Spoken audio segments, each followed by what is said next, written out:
ኃይሉ ዮሐንስ ጋር ሄደህ ጠይቀው አይደል? የጠይቀው ከእግዚአብሔር ቃል እንደጠየቁት ፕሊስ። የጠይቀው ከእግዚአብሔር ቃል ተንተርሰህ ነው አይደል? እውነት ነው። ከቃሉ ምንድን ነው የሚለው ብዬ ማለት ነው። እንደ እግዚአብሔር ቃል መልስ መለሰልህ ኃይሉ ዮሐንስ። እኔ ሕይወት እንደምሰጥ አባቴም ሕይወት ይሰጣል፣ ከእኔ እጅም ማንም እንደማይነጥቅ ከአባቴም እጅ ማንም አይነጥቅ፣ ስለዚህ እኔና አብ አንድ ነን አለ። ስለዚህ አሁን በዚህ ኮንቴክስት መሰረት አንቺ እኔና አብ አንድ ነን ማለት ትችላለሽ? አሁን እኔ ጥያቄ ሆነብኝ ምን መሰለህ፣ እኔና አብ አንድ ነን ያለው በሰውነቱ ነው ወይ በአምላክነቱ? እኔና አብ አንድ ነን ያለው በአምላክነቱ ነው እንጂ ምን ጥያቄ አለው? በአምላክነቱ ነው። አዎ ምንም ጥያቄ የለው። እሺ ነው ሎጎስ ነው አንድ አካል ስለሆነ የምንለው ያ አንድ አካል ደግሞ ቃል ነው። ኦኬ እኮ ስለዚህ አሁን አብ ከኔ ይበልጣል ያለውስ ዮሐንስ ወንጌል ምዕራፍ 14 ላይ አብ ከኔ ይበልጣል ያለውስ? ስለዚህ ደግሞ ኢየሱስ ክርስቶስ ሰው ስለሆነ በሰውነቱን ተረጉመዋለን። መጠይቃችሁ ጥሩ ነው፣ ግን እዛ ኢየሱስ ከአብ ዘንድ ወጥቼ መጥቻለሁ ብሎ ባለበት አባባል እኔም ከአብ ዘንድ ወጥቼ መጥቻለሁ፣ ምንም ኢየሱስ ከኔ የሚበልጥበት ምንም ነገር የለም፣ በዘመንኛው ትምህርት አታካብዱ ነው። ወይ ደግሞ ምንም ኢየሱስ ከኔ የተሻለ ልጅነት የለውም፣ እሱ ያለው ልጅነት እኔም አለኝ፣ እሱ ከአብ ዘንድ ወጥቷል፣ እኔም ከአብ ዘንድ ወጥቻለሁ፣ እሱም የአብ ልጅ ተብሏል፣ እኔም የአብ ልጅ ነኝ። ቀላሉና አጭሩ መልስ ምን መሰለህ? ኢየሱስ ክርስቶስ ከኔ አብ ይበልጣል ያለበት ምክንያት ምንድን ነው? የመጀመሪያው ነገር ኮንቴክስቱን ማወቅ አለብን። ለምንድን ነው የመጀመሪያው ነገር እንደዛ ያላቸው? ምን ሊፈጠር ስለሆነ ነው እንደዛ ያላቸው?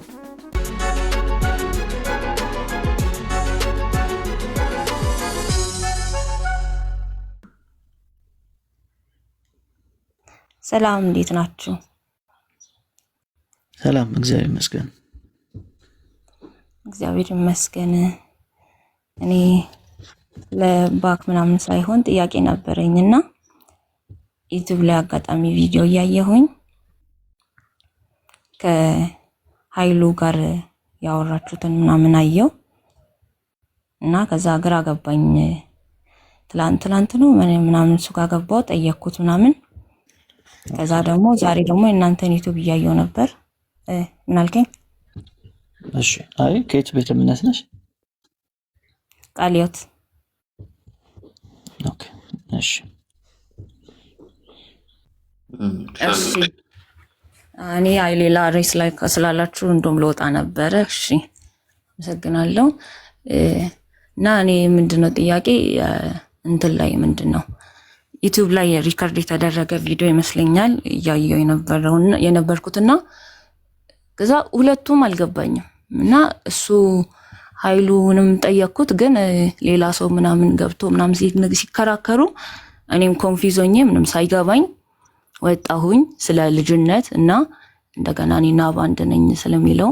ከዛ ደግሞ አንተና ኤርሚያስ አለ መሰለኝ እዚህ አሁን።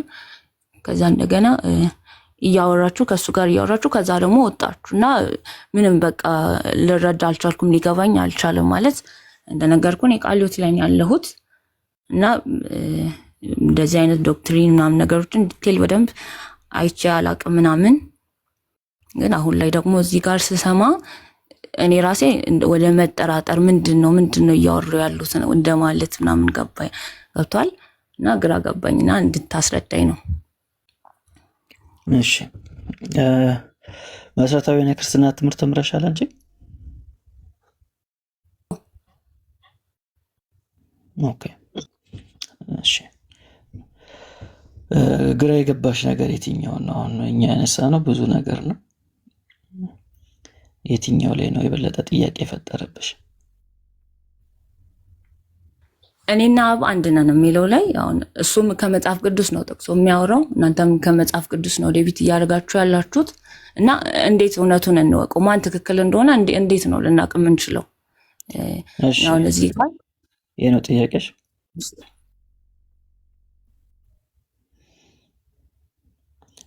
እሺ ጥሩት ነው ቢን ኦኬ፣ ጥያቄ ነው የሆነብሽ አይደል?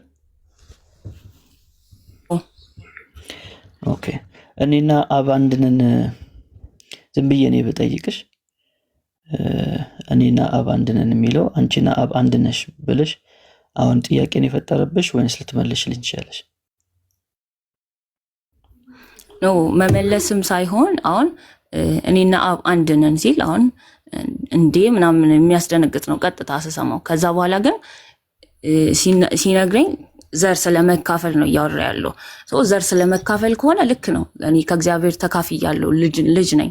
ስለዚህ አሁን ለምሳሌ እኔ ከአባቴ የተካፈልኩት ዘር የእሱን ዘር ነው። ዘር ማስቀጠለች ለዘር ሲወራ የአባቴን ዘር የአያቴን ዘር በቃ በዛ ልክ ነው ስለ ዘር ከተወራ ማለት ነው። ስለዚህ ከማይጠፋው ዘር ተወልዳችኋል ካለ እኔ ከእግዚአብሔር ዘር ነው ማለት ነው የተገኘሁት፣ ከእግዚአብሔር ነው የተወለድኩት ማለት ነው።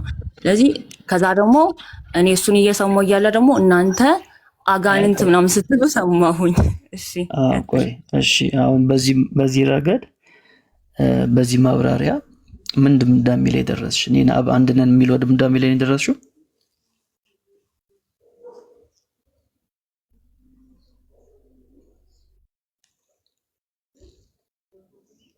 ሚስ ስለ ዘር ካወራው አንጻር አው እኔ ከእግዚአብሔር ዘር ስለተገኘው የእግዚአብሔር ዘር አለብኝ፣ የእግዚአብሔር ልጅ ነኝ እና እኔና አብ አንድ ነን ማለት እግዚአብሔር ነኝ ማለት ሳይሆን እኔ ከእግዚአብሔር የተገኘው ልክ የአባትና የልጅ አይነት ህብረት የአባትና የልጅ አይነት ህብረት እኔ አባቴ ነው የምመስለው እንደ አባቴ ነው ያለውት ከሚለው አንጻር ሲሆን ሲነገር እሱን ማብራሪያው ነገርሽን እኮ። ይሄ ማብራሪያ ይዘሽ የደረስሽበት በቃ መጨረሻው እኔና አብ አንድ ነን ማለት ነው። አይ እኔ እኮ አሁን እየጠየቅኩ ነው። እኔ እየሰማሁት ነበር። እሱ እንደዛ እንደመለስልሽ አንቺን ሰምተሽ አሁን አብራራሽልኝ አይደል? እንደዚህ ነው ብለሽ አብራራሽልኝና ይሄን ማብራሪያ አብራርተሽ የደረስሽው መጨረሻ ላይ ኮንክሉዥኑ እኔና አብ አንድ ነን የሚለው ላይ ነው። እኔ ኮንክሉዥን ላይ ብገባ እኮ ጥያቄ አይፈጥርብኝም። ገብቶሃል? ኮንክሉዥን ላይ አልደረስኩም ማለት አሁን እዚህ ጋር እንትን ስለ ወንጌል አማኝ ምንድን ነው የምትለው የሚለውንም ነገር ነው ማቆም የምፈልገው። ኦር ደግሞ የቃሊዮት ራሷ ስለዚህ አብና እኔ አንድ ነን አይደለንም የሚል የሆነ የተጻፈ ነገር ቢኖር ያንን ፈልጌ ሰርች አድርጌ ምናምን አነባለሁ። ግን እኔ አሁን ነው በዛ ላይ አሁን ነው ስለዚህ እንደዚህ አይነት ነገሩ ላይ እየሰማሁ ያለሁት ከዚህ ማለት ነው ከየቱ በቅርብ ነው በየሳምንት ከዛን ጥያቄን የፈጠረብሽ እንጂ ድምዳሜ ላይ አልደረስሽም። አሪፍ። እሱን ማወቅ ስለፈለግኩኝ ነው። ጥሩ። የመጀመሪያው ነገር እንግዲህ እንደ ወንጌል አማኝ እኔና አብ አንድ ነን የሚል ትምህርት የለም። ቃሊዮትም እንግዲህ ቤኪ ከቃሊዮት ነው እኔና አብ አንድ ነን የሚል ትምህርት እንደሌለ ሲጽፍ እያየሁት ነው። እንደዚህ አይነት የሚባል ትምህርት የለም በወንጌል አማኞች ዘንድ ማለት ነው። እንደ አብያተ ክርስቲያናት እኔና አብ አንድ ነን የሚል ትምህርት የለም። ኢየሱስ ክርስቶስ ብቻ ነው እኔና አብ አንድ ነን የሚለው። ከዛ ውጪ የትኛውም የተፈጠረ ፍጡር እኔና አብ አንድ ነን ሊል አይችልም። የለም፣ እንደዚህ አይነት ትምህርት የለም። ይሄ ትምህርት የኃይሉ ዮሐንስና እሱን የሚመስሉ ሰዎች የሚያስተምሩት የግለሰብ ትምህርት ነው። የቤተ ክርስቲያን ትምህርት አይደለም። የመጀመሪያው ነገር እሱ በጣም ግልጽ መሆን አለበት ማለት ነው። እሱን ራሱ ብትጠይቂው ይሄ ትምህርት ያንተ ነው ወይንስ በቤተ ክርስቲያን ደረጃ ይሄ ትምህርት ይታመናል፣ እንደ ወንጌል አማኝ ይሄ ትምህርት ይታመናል ወይ ብትይው አይታመንም ነው የሚልሽ። ከዚህ በፊትም ተናግሯል። መጽሐፍ ቅዱስን አንብቤ የገባኝ እውነት ነው የሚለው እንጂ እሱም ይሄን አይክድም። እኔ ጠይቄው ስለማቅ ማለት ነው። እንደ አብያተ ክርስቲያናት እንደማይታመን እሱ ራሱ ይመሰክራል። እግዚአብሔር ይስጠው። ለዚህ አለመካዱ ራሱ አንድ ነገር ነው። ይሄ ግልጽ ነው አይደል? እንደዚህ አይነት ትምህርት የለም። ታዲያ እኔና አብ አንድ ነን ምን ማለት ነው ከተባለ ቃሉ የት እንዳለ ታውቂያለሽ? እኔና አብ አንድ ነን የሚለው ቃል የዮሐንስ 10:30 ገወስ ዮሐንስ 10:30 እሱን ሙሉ ክፍሉን አንብበሽ ታውቂያለሽ? ከቁጥር 1 እስከ 29 ትላንትና እሱ እንትን ሲል አንብበናል። ቤት አንድ ላይ ነበር። እንደውም በፋሚሊ ከወንድሞቼ ከቶፍቲ ጋር ምናምን አንድ ላይ ነበር ስናነብ የነበረው። አሁን ራሱ አብረን ነው እየሰማን ያለ ነው፣ እየጠየቅንህም ያለ ነው። እኔ ተወካይ ሆኜ እንጂ። እሺ፣ እየሰማችሁ ነው። ጥሩ። እሺ፣ እንግዲህ እሱን እኔ በጣም ባጭሩ አድርጌ ላስረዳሽ። በዚህ ውስጥም ጥያቄ የፈጠረባችሁ ሰዎች ካላችሁ ዮሐንስ ወንጌል ምዕራፍ 10 ጌታ ስለምንድን ነው እየተናገረ ያለው የሚለውን ነገር አውዱን ጠብቀን ለመተርጎም እንሞክር። እሺ ምንድነው የሚለው ጌታ? በተለይም ከቁጥር 7 ጀምሮ እንደዚህ ይለናል። ኢየሱስም ደግሞ አላቸው፣ እውነት እውነት እላችኋለሁ እኔ የበጎች በር ነኝ። እኔ የበጎች በር ነኝ። ከኔ በፊት የመጡ ሁሉ ሌቦች፣ ወንበዴዎች ናቸው፣ ዳሩ ግን በጎች አልሰሟቸውም። በሩ እኔ ነኝ ይላል። እሺ በሩ እኔ ነኝ። እንትን አታርጊው፣ ሚዩት አታርጊው፣ የበለጠ እንዲገባሽ እየተነጋገር እንዴት ግልጽ እንዲሆን። እሺ ባይብል ይዛችኋል? እያያችሁ ነው ባይብል? አዎ። እሺ ቁጥር 9 ላይ ምንድነው የሚለው? በሩ እኔ ነኝ ይላል አይደል? አዎ። እስኪ ያኛው ስልክ ላይ በሩ እኔ ነኝ፣ በእኔ የሚገባ ከሆነ ይድናል። በእኔ የሚገባ ቢኖር ይድናል አይደል የሚለው? አዎ። እሺ ስለዚህ እዚህ ጋራ በሩ ማን ነው? ኢየሱስ። ኢየሱስ ነው አይደል? አሁን ለምሳሌ አሁን እዚህ ጋራ አንቺ በር መሆን ትችያለሽ? አይ የበጎች በር አንቺ ማለት አንቺ። እሺ ከዛ ቁጥር 10 ላይ ሌባው ሊሰርቅና ሊያርድ ሊያጠፋም እንጂ ስለሌላ አይመጣም፣ እኔ ሕይወት እንዲሆንላችሁ እንዲበዛላችሁ መጣው ይላል አይደል? ስለዚህ ኢየሱስ የመጣው እንድናገኝ ነው፣ ሕይወት እንድናገኝ ነው። ስለዚህ ሕይወት እኔ ሕይወት ነኝ ማለት የሚችለው ማን ብቻ ነው? ኢየሱስ። ኦኬ አንቺ እኔ ሕይወት ነኝ ማለት ትችላለሽ? አይ አቺ። ጥሩ። ቁጥር 11 ላይ መልካም እረኛ እኔ ነኝ፣ መልካም እረኛ ነፍሱን ስለ በጎቹ ያኖራል። እረኛ ያልሆነው በጎቹም የእርሱ ያልሆኑ ሙያተኛ ግን ተኩላ ሲመጣ ባየ ጊዜ በጎቹን ትቶ ይሸሻል፣ ተኩላም ይነጥቃቸዋል፣ በጎቹም ይበትናቸዋል። ሙያተኛ ስለሆነ ለበጎቹም ስለማይገደው ሙያተኛው ይሸሻል። መልካም እረኛ እኔ ነኝ ይላል። አሁን ቁጥር 14 ላይ በደንብ ተመልከች። መልካም እረኛ እኔ ነኝ ካለ በኋላ ቀጣይ ያለውን ተመልከቹ። ምንድን ነው የሚለው? አብም እያየሹ ነው ባይብሉ? ቁጥር 14 ነው። 14 እና 15 አንድ ላይ ነው። አብ እንደሚያውቀኝ እኔም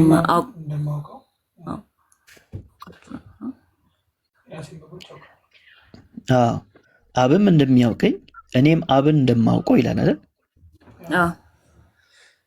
እሺ አብ ማንን ያውቃል? ኢየሱስን ያውቃል አይደል? ኢየሱስ ደግሞ ማንን ያውቃል? አብን ያውቃል አይደል? በሁለቱ መካከል መተዋወቅ አለ። ከዛ ሊቀጥልና የራሴን በጎች አውቃለሁ፣ የራሴን በጎች ደግሞ ምን ያደርጉኛል? ያውቁኛል። ስለዚህ እኛ ማንን ነው የምናውቀው? ኢየሱስን እናውቃለን፣ እረኛችን ስለሆነ። ኢየሱስ ደግሞ ማንን ያውቃል? አባቱን ያውቃል አይደል? አዎ። እኛ የምናውቀው ማንን ነው?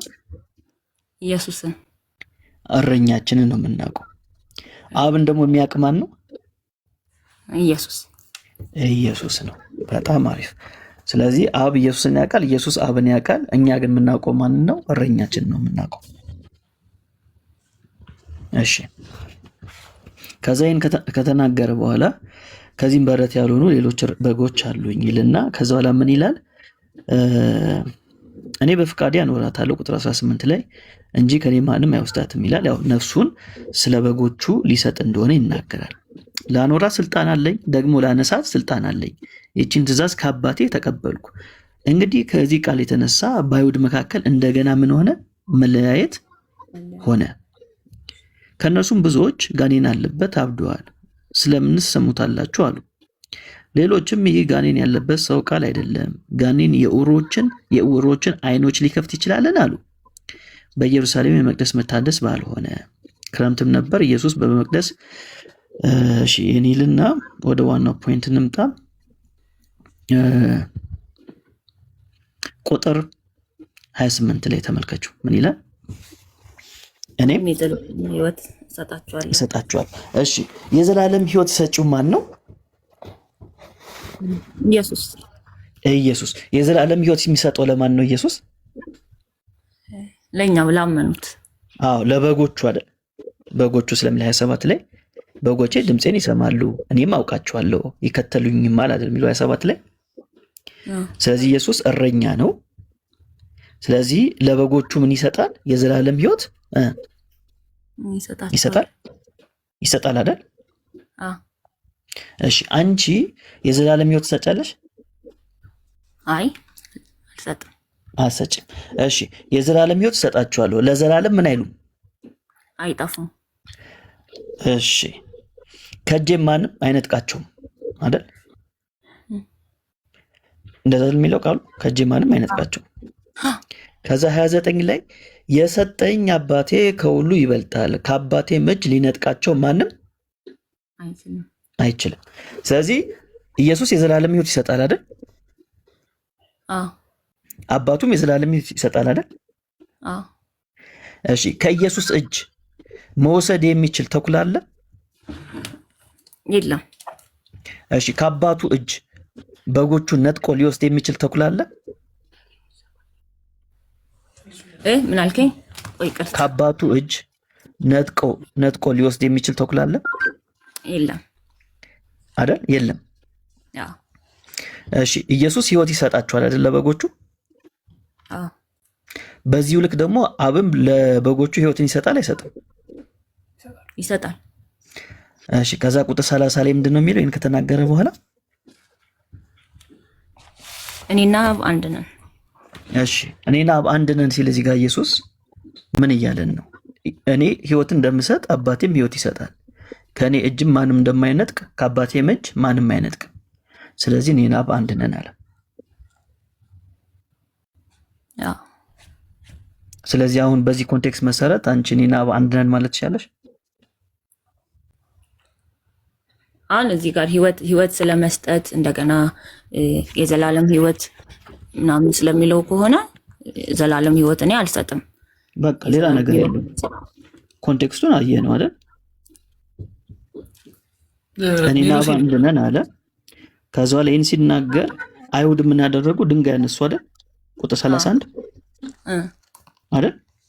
አዎ ድንጋይ ያነሱበት ይህን ልክ እንደተናገረ። ከዛ ኢየሱስ ጠየቃቸው፣ ከአባቴ ብዙ መልካም ስራ አሳያችሁ ከእነርሱ ስለማናቸው ስራ ትወግሩኛላችሁ ብሎ መለሰላቸው። አይሁድም ስለ መልካም ስራ አንወግርም፣ ስለ ስድብ አንተ ሰው ስትሆን ራስን ምን አድርገሃል አሉት? አምላክ አድርገሃል። ለምንድን ነው አምላክ አድርገሃል ያሉት? ያው እኔና አብ አንድ ነን ስላለ አምላክ ከአምላክ ጋር ተስተካከለ በሚለው በቃ ይሄ ነው። ስለዚህ እኔና አብ አንድ ነን ማለት እኔ ከአብ ጋር እኩል ነኝ፣ አምላክ ነኝ ማለት ነው። እሺ ሜሎሲ አንዴ ይቅርታ ወንድሟ ነኝ አብረን ያለ ነውና አሁን እኔ ጥያቄ ሆነብኝ ምን መሰለህ? እሺ እኔና አብ አንድ ነን ያለው በሰውነቱ ነው ወይ በአምላክነቱ ነው? እኔና አብ አንድ ነን ያለው ያ እንዴ በአምላክነቱ ነው እንጂ ምን ጥያቄ አለው? በአምላክነቱ ነው። አዎ ምንም ጥያቄ የለው። እሺ እኔ የሚለው ሎጎስ ነው እኮ አንድ አካል ስለሆነ የምንለው ያ አንድ አካል ደግሞ ቃል ነው። ኦኬ እኮ ስለዚህ አሁን አብ ከኔ ይበልጣል ያለውስ ዮሐንስ ወንጌል ምዕራፍ 14 ላይ አብ ከኔ ይበልጣል ያለውስ? አዎ ስለዚህ ደግሞ ኢየሱስ ክርስቶስ ሰው ስለሆነ በሰውነቱ እንተረጉመዋለን። ሉክ ከመላእክትም ያንሳል ተብሏል ዕብራውያን ላይ። እሺ አሁን ግራ የሚያጋባው ነገር ምን መሰለ? እኛ ለማወቅ ስለሆነ አሁን አንዳንዴ ምን አለ መሰለ እኛ አንድ እንትን የለንም፣ አንድ ጎራ የለንም፣ ከእናንተም ከነሱም ወገን አይደለንም። ጀስት እኛ ለማወቅ ነው የምፈልገው። ግን እዚህ ጋር ምን ይላል መሰለ? አሁን ዮሐንስ ወንጌል 14 ላይ ያለው ቃል ደግሞ ምን ይላል? ከላይ ሰላሜን እተውላችኋለሁ ይልና መቼም ሰላም የሚትልን አስሩን ጨርስ መጀመሪያ አስሩን እሱማ በያንተን ሀሳብ እኮ ገባን። አሁን ስለዚህና አብ አንድ ነን ማለት የሚችል ኢየሱስ ብቻ ነው። ዳትስ አሁን እሱን ማለት ነው። አሁን እኔ ጎራ ሳልይዝ አንድ ወገን ሳልሆን ወይም ካንተም ከሱም ጎን ሳልሆን መሀል ላይ ሆኜ ባዳምጥ ይሄ የአንተ ሀሳብ ነው ብዬ ነው አይደል ማምነው። ምክንያቱም እሱም ራሱን ቃል ሀሳብ ሳይሆን መጽሐፉ የሚለውን ነው እያሳየው ያለሁት። መጽሐፉ እንደማይል ከተናገርኩ እዚህ ጋር አይልም በለኝ ዮሐንስ 10 ላይ ይኸውልህ እንትን እኮ አይደለም እያልኩ ያለሁት ምን መሰለህ፣ እሱም እኮ መጽሐፉን ከሌላ መጽሐፍ እኮ አይደለም ያነበበልኝ፣ እሱም ራሱን ያነበበው። ግን አሁን አንተ ስላለ ጥያቄ ስለፈጠረብህ የሱን ሀሳብ ተወው እና አሁን ጥቅሱን እያየን አይደል ያለ ነው። እዚህ ዮሐንስ ወንጌል ምዕራፍ 10 ላይ እኔ ከተናገርኩት ውጭ ካለ እዚህኛው ቦታ ላይ እንደዛ አይልም በለኝ፣ ወይም ደግሞ ይሄኛው ጥያቄ ፈጥሮብኛል ዮሐንስ ወንጌል 10 ላይ በለኝ። ገባኝ ሜሎስ። አሁን እኔ የኔን ሀሳብ ስማኝ ደግሞ። እሺ አንተን ሰምቻለሁ፣ የኔን ሀሳብ ስማኝ። አሁን እኔ ከሁለታችሁም ወገን አይደለሁም፣ አንድ ማወቅ ነው የምፈልገው። ስለዚህ የሁለታችሁን አሁን ወደ ኮንክሉዥን ለመድረስ ይሄ የሜሎስ ሀሳብ ነው፣ ይሄኛው ደግሞ የኃይሉ ሀሳብ ነው ብዬ ነው እያዳመጥኩ ያሉት ሁለቱን። ከዛ ከሁለቱ ልቤ የፈቀደው ነው አይደል? እኔ ነኝ አይደል የምቀበለው? አዎ አንተ ነህ። እኔ ነኝ የሚቀበለው አይደል እኮ። ለዛ ነው አሁን ይሄኛውን እንዳንተ ሀሳብ፣ ምክንያቱም ሁለታችሁም ያነበባችሁልኝ። አሁን እኔ አንድ ልክ ኒውትራል ብሆን ከአንተም ከሱም ወገን ባልሆን፣ ሁለታችሁም ያነበባችሁልኝ ራሱን ቃል ነው፣ ራሱን ያብራራችሁልኝ ራሱ ነው ከመጀመሪያ። እሱም ትላንትና ሙሉ ነበር ሲያነብልኝ ነበረው። ገብቷል? እሱም ሙሉን አንብቦ ነው የራሱን መረዳት የነገረን። ከዛ አሁንም አንተ ሙሉን አንብበ የራስን ነገር ነው የነገርከን። አንተ የምታምነውን ነገር ነው አይደል የነገርከን? አዎ እኔ ማምነው ብቻ ሳይሆን እንደ ወንጌል አማኝ የሚታመነው እውነት ነው የነገርኳችሁ። የእሱ የግሉ ነው፣ እንደ ወንጌል አማኝ አይደለም የነገራችሁ። እኔ እንደ ወንጌል አማኝ፣ በተለይ ደግሞ እንደ ኢትዮጵያ ወንጌል አማኝ፣ እንደ ኢትዮጵያ ፕሮቴስታንት አብያተ ክርስቲያናት የሚታመነው ይሄ ነው። ኦኬ እሺ ይሁን። እንደዛም የግለሰብ አይደለም የነገርኩ፣ የኮሚኒቲ የአብያተ ክርስቲያናት እምነት ነው የነገርኩ። ገብቶኛል። አሁን እኔ እንደዛ ስለዋውን ለምሳሌ እሱ ምን መሰለህ ትላንት ያለኝ፣ አንዴ ድምፅ ላሰማላችሁ እንዳይዘጋ። ቴንኪው ዘግይታችሁ የመጣችሁላችሁንም ሰላም ብያለሁ። ጸጋ ይብዛላችሁ፣ ተባረኩ፣ ቀጥሉ ወገኖች። ከቻላችሁ ሼሩ 10,000 ግባ፣ ታቡም ትንሽ ከፍ ብታደርጉት መልካም ነው። ጸጋ ይዛላችሁ፣ ተባረኩ። ቴንኪው ሜላ፣ ቀጥሉ። እሺ ልቀጥል ሜሎስ? ቀጥል።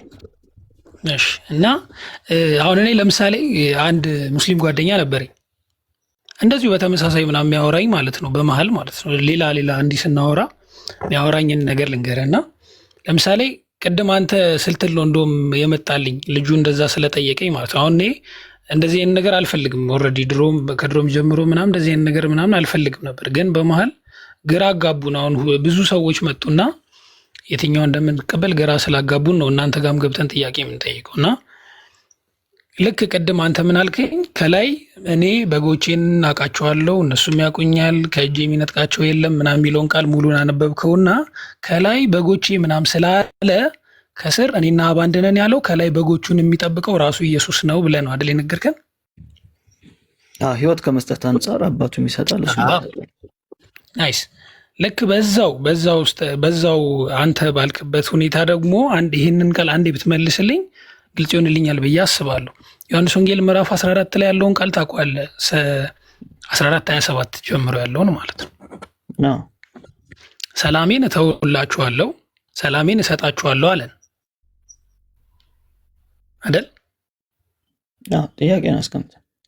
እሺ ያለን ያው ራሱ ኢየሱስ ነው። ሰላሜን እሰጣችኋለሁ ማለት ያው መቼም በሰውነቱ ነው አትለኝም።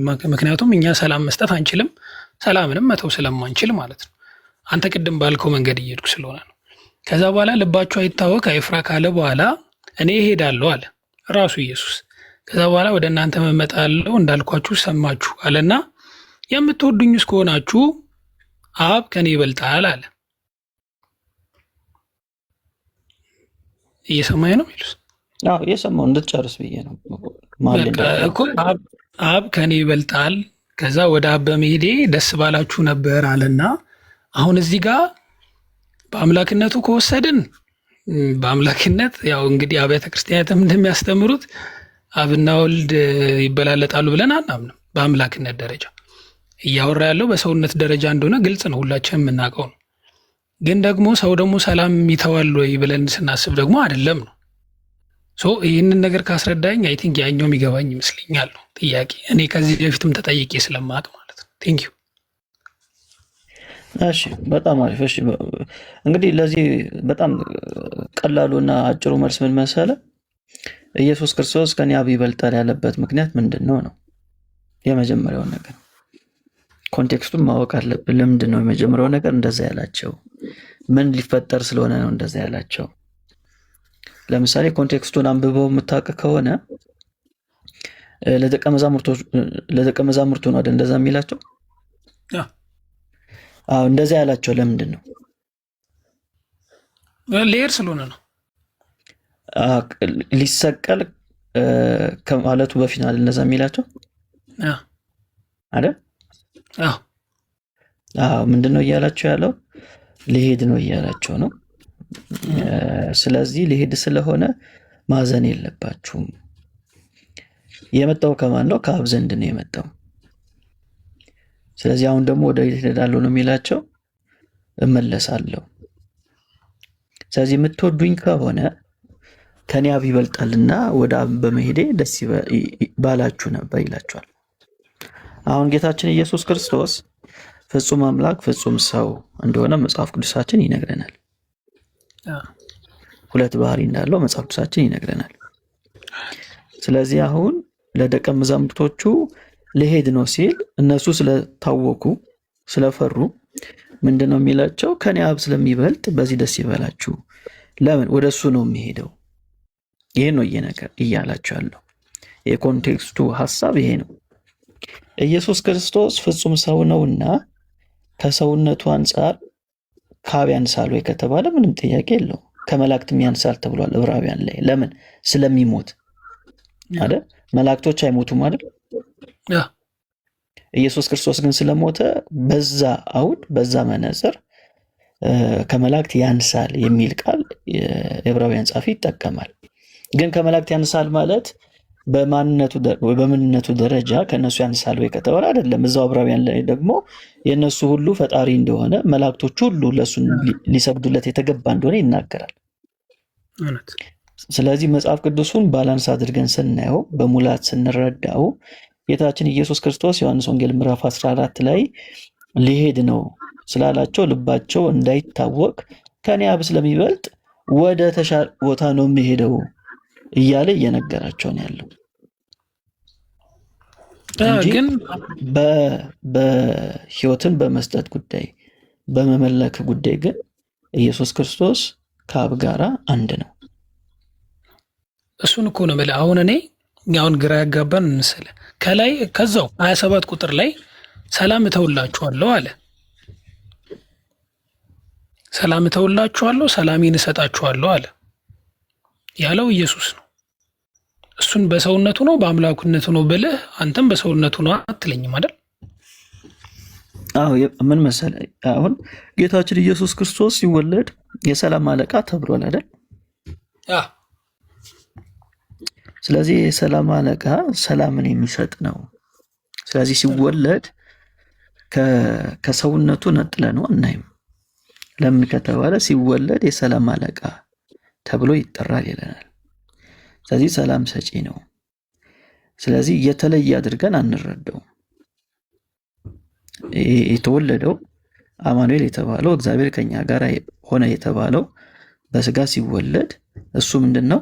የሰላም አለቃ ነው። ስለዚህ የሰላም አለቃ ስለሆነ በአንድ ፐርሰን በዛው እንረዳዋለን። ምንም ለውጥ አያመጣም እዚህ ጋር ሰላም የሚለው እኮ። አይ እሺ እንደዛ ከሆነ እና በምንድን ነው ብዬ እንደቀድሞ ብጠይቅ በምንድን ነው ልትለኝ ነው? ወይም ደግሞ በምንድን ነው የምትረዳው? በሰውነቱ ነው በአምላክነቱ? ያ እኮ እሱን እኮ ነው እያልኩ ያለሁት። ሲወለድም የሰላም አለቃ ተብሎ ተጠርቷል። ያ እሱማ የዘላለም አባትም ተብሏል እኮ። እኮ የተወለደው እንደዛ የሚል ቃል ስለሚጠቀም መጽሐፍ ቅዱሱ በዛው በሰዋዊ ኔቸር ወይም ደግሞ በሰውነቱም ኔቸር የሰላም አለቃ ብለን እንጠራዋለን። ምንም ለውጥ ስለማይመጣ ሲወለድ ስለሆነ እንደዛ የተባለው ማለት ነው። እንዴ እኮ ሲወለድ እኮ የሰላም አለቃ የዘላለም አባትም ተብሏል። ስለዚህ የዘላለም አባት በሰውነቱ ነው። የዘላለም አባት እኮ የሚለው ምንድን ነው? ዘላለማዊ ነው ማለት ነው። ሌላ ነገር ያ ስለዚህ እኮ እሱን እኮ ነው አሁን የተወለደው ዘላለማዊ ነው። ኢየሱስ ሰው ከሆነ በኋላ ዘላለማዊ ነው ማለት ሰውነቱ የሚቀር አይደለም፣ የሆነ ሰዓት ላይ የሚተወው አይደለም፣ ለዘላለም ሰውም ነው። ስለዚህ እሱ ምንድነው? ዘላለማዊ ነው። ሰው አይደለም የሚለው የዘላለም አባት ነው የሚለው። የዘላለም አባት ምን ማለት ነው? የዘላለም አባት ማለትማ የዘላለም አባት ማለት ነው። እንዲህ ምን ሊሆን ይችላል? ሌላ ዘላለማዊ ማለት ነው። የዘላለም አባት ማለት ኦቬስ። አሁን ለምሳሌ ሁሉም ሰው ዘላለማዊ ነው አይደል? ጅማሬ የለውም ግን ፍጻሜው ዘላለም ነው አይደል? ነው አይደል? በቃ አንዴ ካላመነ በሲኦል ዘላለም ይኖራል፣ ካመነ ከእግዚአብሔር ጋር ዘላለም ይኖራል። እውነት ነው። ግን ዘላለም አባት ግን ሊሆን አይችልም። የኢየሱስ ክርስቶስ ግን ጅማሬ የለውም። ያው እሱን አውቃለሁ እኮ ለዛ ነው እንጂ አሁን እሱ በሰውነቱ እንዴት የዘላለም አባት ሊሆን ይችላል ነው ጥያቄ። አይ ምን መሰለህ አንድ ፐርሰን ስለሆነ ያለው ስናወራውን ይሄ በአምላክነቱ ይሄ በሰውነቱ ምልህ እንድትረዳው ነው እንጂ አንድ ፐርሰን ያለው ብለን ነው የምናምነው። ስለዚህ አንዱ ኢየሱስ ነው። ለምሳሌ ተራብኮ ሲል ኢየሱስ ክርስቶስ አንዱ ኢየሱስ ክርስቶስ ነው የሚራበው። ግን ኢየሱስ ክርስቶስ ሁለት ባህሪ ያለው ብለን ስለምናምን መጽሐፉም ስለሚናገር ለማስረዳት ከሰውነት ባህሪው የተነሳ እንደዚህ ያለ ብለን እናስቀምጣለን ማለት ነው እንጂ የተራበው ማን ነው? ራሱ እኮ ኢየሱስ ነው የተራበው ማለት ሎጎስ የምንለው ቃል የምንለው አምላክ የምንለው በሰውነቱ ተራበ ነው የምንለው። ኢቭን ይህ ብቻ ይቅርና ሞተ ራሱ የምንለው እኮ አምላክ በስጋ ሞተ ነው የምንለው። ሎጎስ በስጋ ሞተ ነው የምንለው። ለጥለን ስጋው ብቻ አንልም፣ አምላክ በስጋ ሞተ ነው የምንለው። ምክንያቱም ቃል ስጋ ከሆነ በኋላ መነጣጠር ስለሌለ ማለት ነው፣ መለያየት ስለሌለ ለማስረዳት የሰዋዊ የሆኑ ባህሪያቶችን ከሰውነት ባህሪ አንጻር እንደዚህ ነው እንላለን እንጂ ነጥለን ሁለት አድርገነውም አይደለም። ኢየሱስን ይሄ ሰውነቱ ነው ይሄ አምላክነቱ ነው ብለን መነጠልም አንችልም። ምክንያቱም አንድ ፐርሰን ስለሆነ ያለው አንድ ፐርሰን ያለው እንኳን ይቅርና ሲሞት ራሱ አምላክ በሰውነት ሞተ ነው የምንለው። የህይወትን ራስ ገደላችሁ ስለሚል ማለት ነው ሐዋርያው። በዚህ አይነት መንገድ ነው መጽሐፍ ቅዱሱ የሚያስቀምጥልን። ስለዚህ እንደዚህ አድርገን ኢየሱስ ክርስቶስ የምንረዳው ከሆነ ቀደም እንዳልኩት አይደለም አብ ይቅርና በሰውነቱ ከመላእክት ራሱ ያንሳል ተብሎ ተጽፏል። ለምን? ስለሞተ። መላእክቶች ግን ምን አያደርጉም? አይሞቱም። መላእክቶች አይሞቱም። ስለዚህ እዚህ ጋም ስናይ ኮንቴክስቱ ዮሐንስ ወንጌል ምዕራፍ 14 ላይ እየነገረን ያለው ከሞቱ ጋር የሚገናኝ ነው። እንደሚሞት እየነገራቸው ነው። ስለዚህ ከዚህ አንጻር ከኔ አብ ይበልጣል አለ። ከኔ አብ ይበልጣል ብሎ ነገራቸው ማለት ነው። ይሄ ነው የመጽሐፉ ሐሳብ። ስለዚህ አሁን ሁለቱ ግን ጥያቄዎች ተለያይቶብኛል። አሁን እኔና አብ አንድ ነን ከሚለው ውጪ ነው አይደል ይሄኛው ጥያቄ? የኃይሉ ዮሐንስ አይደለም ይሄ።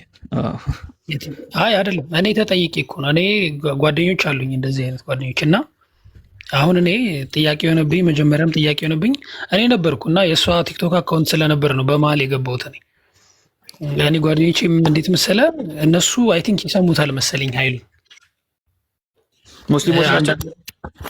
አይ አይደለም ክርስቲያን ናቸው። እሱን ይሰሙታል እና አንድ ሙስሊም ጓደኛ አለኝ እና ሁለታችንም ክርስቲያን የሆንን ስናወራ ሰምቶን አይ ቲንክ ኬት ያምጣው አላውቅም፣ ግን እዚህ ጋርም እኮ እንደዚህ የሚል ጥቅስ አለ አለኝ። ከዛ እኔ ያየሁት ከላይ ሰላምን እተውላችኋለሁ ካለ እኔ አሁን መጀመሪያ እያሰብኩ ያሉት ምንድን ነው ሰላምን እተውላችኋለሁ ሲል በአምላክነቱ ነው እያወራ ያለው። ምክንያቱም ሰው ለሰው ሰላምን ሊተው አይችልም ነው ሀሳብ የመጀመሪያው ገብቷል።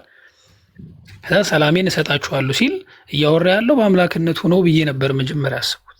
ስለዚህ በዛው ከዛው ሳይወርድ ምንም ቁጥርም አልዘለለም። እዛው 27 እና 28 አንድ ላይ እኔ ሄዳለሁ አለ። ሄዳለሁ ያለውም ራሱ ነው። ከዛ ግን ምን አለ? ከአብ ከእኔ አብ ይበልጣልና ወደ አብ በመሄዴ ደስ ባላችሁ ነበር አለ። አሁን እዚህ ጋር ከእኔ አብ ይበልጣል ብለን ስናስብ እኔም ማስበው ራሱ ምንድን ነው? ምክንያቱም የሥላሴ አማኝ ስለሆንኩኝ አብ ከእኔ ይበልጣል ሲል እኔ ስለ ሰውነቱ እያወራ ነው ብዬ ነው ማስበው። ከተሳሳትኩ ታርመኛል። እንደዛ ብዬ እያሰብኩኝ ከላይ ግን ስወጣ ደግሞ ላይ ምን ይላል? ሰላምን እተውላችኋለሁ ይላል። አሁን ሁለቱ ተጋጨብኝ ብዬ ነው የጠየቅኩ። ወይ ደግሞ ሁለቱን መክፈል አለብን? አይ አይጋጭም። ምን መሰለህ አሁን ዮሐንስ ወንጌል ምዕራፍ 14ን ላይ ሀሳብ ያለው ለምሳሌ እዛው ዮሐንስ ወንጌል ምዕራፍ 14 ላይ ፊልጶስ የጠየቀው ጥያቄ አለ አይደል? ጌታ ወይ ቁጥር 8 ላይ ቁጥር 8 ላይ ምን ይለዋል ፊልጶስ?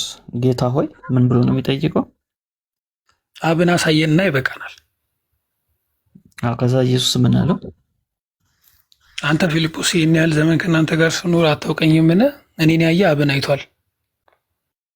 እኔን ያየ አብን አይቷል አለው አለ። አዎ። ምንድን ነው ኢየሱስን ማየት አብን ማየት ማለት ምንድን ነው?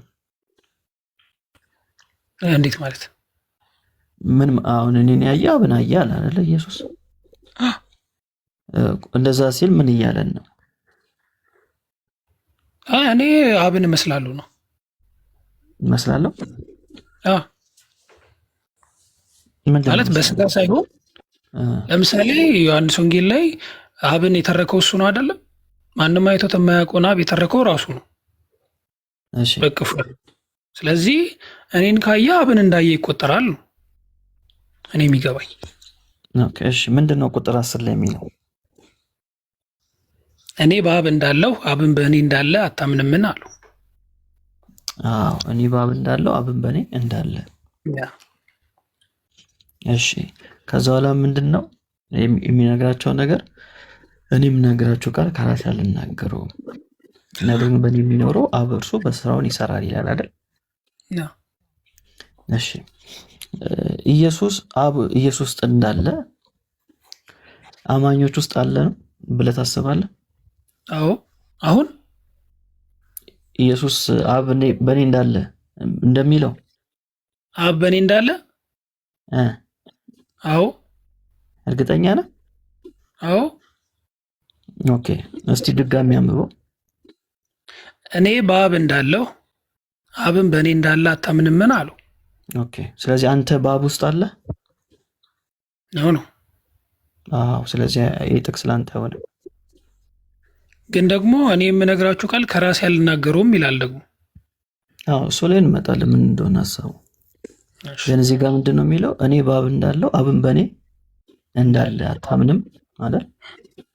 ስለዚህ አንተ በአብ ውስጥ የለህም። በአብ ውስጥ መኖር ማለት ምን ማለት ነው? ሜሎስ አንዴ ይቅርታ። በስላሴ ትምህርት ምን የሚባል ነገር አለ መሰለህ? ፔሪኮሬሲስ የሚባል ትምህርት አለ።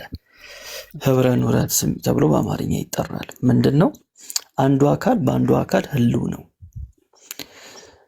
ለምሳሌ እኔ ብሞት አንተ በህይወት ትቆያለህ? አዎ። ምክንያቱም እኔ እናንተ ምንም የሚያገናኘን ነገር የለም አይደል? ለምሳሌ አሁን አንተ ያለህበት ቦታ ላይ እኔ የለውም አይደል? አይደል? አዎ ይሰማል። የለውም ምክንያቱም የሚያገናኘን ነገር ስለሌለ ማለት ነው። በአብ ውስጥ ወልድ አለ፣ በወልድ ውስጥ አብ አለ። ምን ማለት ነው? አንዱ ባለበት አንዱም አለ። መለያየት በእነሱ ዘንድ ስለሌለ ማለት ነው። እና በስላሴ ትምህርት አንዱ በአንዱ ውስጥ አለ። ሜቢ ቃሉን ጻፈውና በደንብ ልታነብበት ትችላለህ። ፔሪኮሬሲስ ተብሎ ይጠራል። አንዱ በአንዱ አለ፣ ወይም በአማርኛው ህብረ ኑረት ተብሎ ይጠራል። ስለዚህ ይህንን ሊል የሚችለው ማን ብቻ ነው? ኢየሱስ ክርስቶስ ብቻ ነው። ከሱ ውጪ ማንም ሊል አይችልም። ኢየሱስ በአብ አለ፣ አብም ደግሞ በማን አለ? በኢየሱስ ክርስቶስ አለ። ስለዚህ ዮሐንስ ወንጌል ምዕራፍ 14 ላይ አውዱን ራሱ ስናየው በአብና በወልድ መካከል ያለውን ዘላለማዊ የሆነ ግንኙነትን እናያለን። ሲጀምር ገና ቁጥር 1 ላይ ልባችሁ አይታወክ ይላችኋል አይደል? ከዛስ በእግዚአብሔር እመኑ ይላል። ከዛ ደግሞ ምን ይላል? በእኔም ደግሞ እመኑ። አሁን ለምሳሌ አንተ አማኝ ከሆንክ እኔ በአንተ ማመን ይጠበቅብኛል? ምንም አንተ ማመን አይጠበቅብኝም። ግን በእግዚአብሔር እንደማምነው በኢየሱስ ማመን አለብኝ አይደል? ስለዚህ አውዱ እየነገረን ያለው እምነት ራሱ የሚጣልለት ማን ላይ ነው? አምላክ ላይ ነው። ስለዚህ በእግዚአብሔር እመኑ በእኔም ደግሞ እመኑ እያላቸው ነው ያለው። ስለዚህ ዮሐንስ ወንጌል ምዕራፍ 14 እንደውም ኢየሱስ ከአብ ጋር አንድ መሆኑን፣ አብ ባለበት ሁሉ ኢየሱስ እንዳለ፣ ኢየሱስ ባለበት ሁሉ አብ እንዳለ የሚያሳይ ክፍል ነው። ስለዚህ አትጨነቁ፣ ልባችሁ አይታወክ እያለ ከመጀመሪያው ጀምሮ እየነገራቸው ያለው ሊሞት ስለሆነ እያዘጋጃቸው ነው ያለው። ለዛ ነው መንፈስ ቅዱስን እልክላችኋለሁ መንፈስ ቅዱስም ከአብ ዘንድ የሚመጣ ነው እያለ ያስረዳቸውና ከዛ በኋላ እንደውም ደስ ይበላቸው አብ ከኔ ይበልጣል አላቸው። ለምን? ስለሚሞት ነው አይደል? ያ የሚሞተው ደግሞ በምኑ ነው? በስጋው ነው። እውነት። ስለዚህ አብ አይሞትም አይደል? አዎ በቃ አብ አይሞትም። የሞተው ማን ነው? ወልድ ነው፣ በስጋው ነው የሞተው። ስለዚህ በዚህ አንጻር ከኔ አብ ይበልጣል አለ። ምክንያቱም ስለሚሞት ሟች የሆነ ስጋን ስለያዘ። የክፍሉ ሐሳብ ይሄ ነው። በመካከላቸው ግን መበላለጥ አለ ወይ ከተባለ በምንነት ደረጃ ካየነው ግን ከላይ ጀምሮ ስናይ በእግዚአብሔር እመኑ ብሏል፣ በእኔም እመኑ ብሏል። በአብ በእኔ ያለ እኔም በአብ ውስጥ አለው ብሏል። እኔን ያየ አብን አይቷል ብሏል። ማንም ፍጥረት እንደዚህ ማለት አይችልም። በነገራችን ላይ እኔን ያየ አብን ያየ ማለት ማን ነው የሚችለው? የትኛው ነቢይ የትኛው ሐዋርያ እንደዛ ብሏል? ማንም ማለት ነው ሊል አይችልም። ምክንያቱም በፍጹም አብን የገለጠልን አብን ያብራራው በምድር ላይ እግዚአብሔር ምን ይመስላል ከተባለ መልሱ ኢየሱስን ነው። ያንን በሙላት ያሳየን ማን ነው? ኢየሱስ ነው። ሌላ ማንም የለም። ምክንያቱም እሱ ራሱ ማን ስለሆነ ነው? እርሱ ራሱ አምላክ ስለሆነ ነው። አንድ ባህሪ ነው ያለው። ማለት የአምላክነት ምንለው አንድ ባህሪ ነው። አምላክ ምንለው የአብም የወልድም አንድ ነው። ሌላ የተለየ ነገር የለም። ምንነቱ አንድ ነው። በማንነት ስንመጣ ግን አብ እንላለን፣ ወልድ እንላለን ማለት ነው። በዚህ አይነት መንገድ ነው ክፍሉን ልናየው የሚገባው። ምናልባት ብሩክ የምጨምረው ነገር ካለ መጨመር ትችላለህ። እኔ ብቻ እንዳልሆነ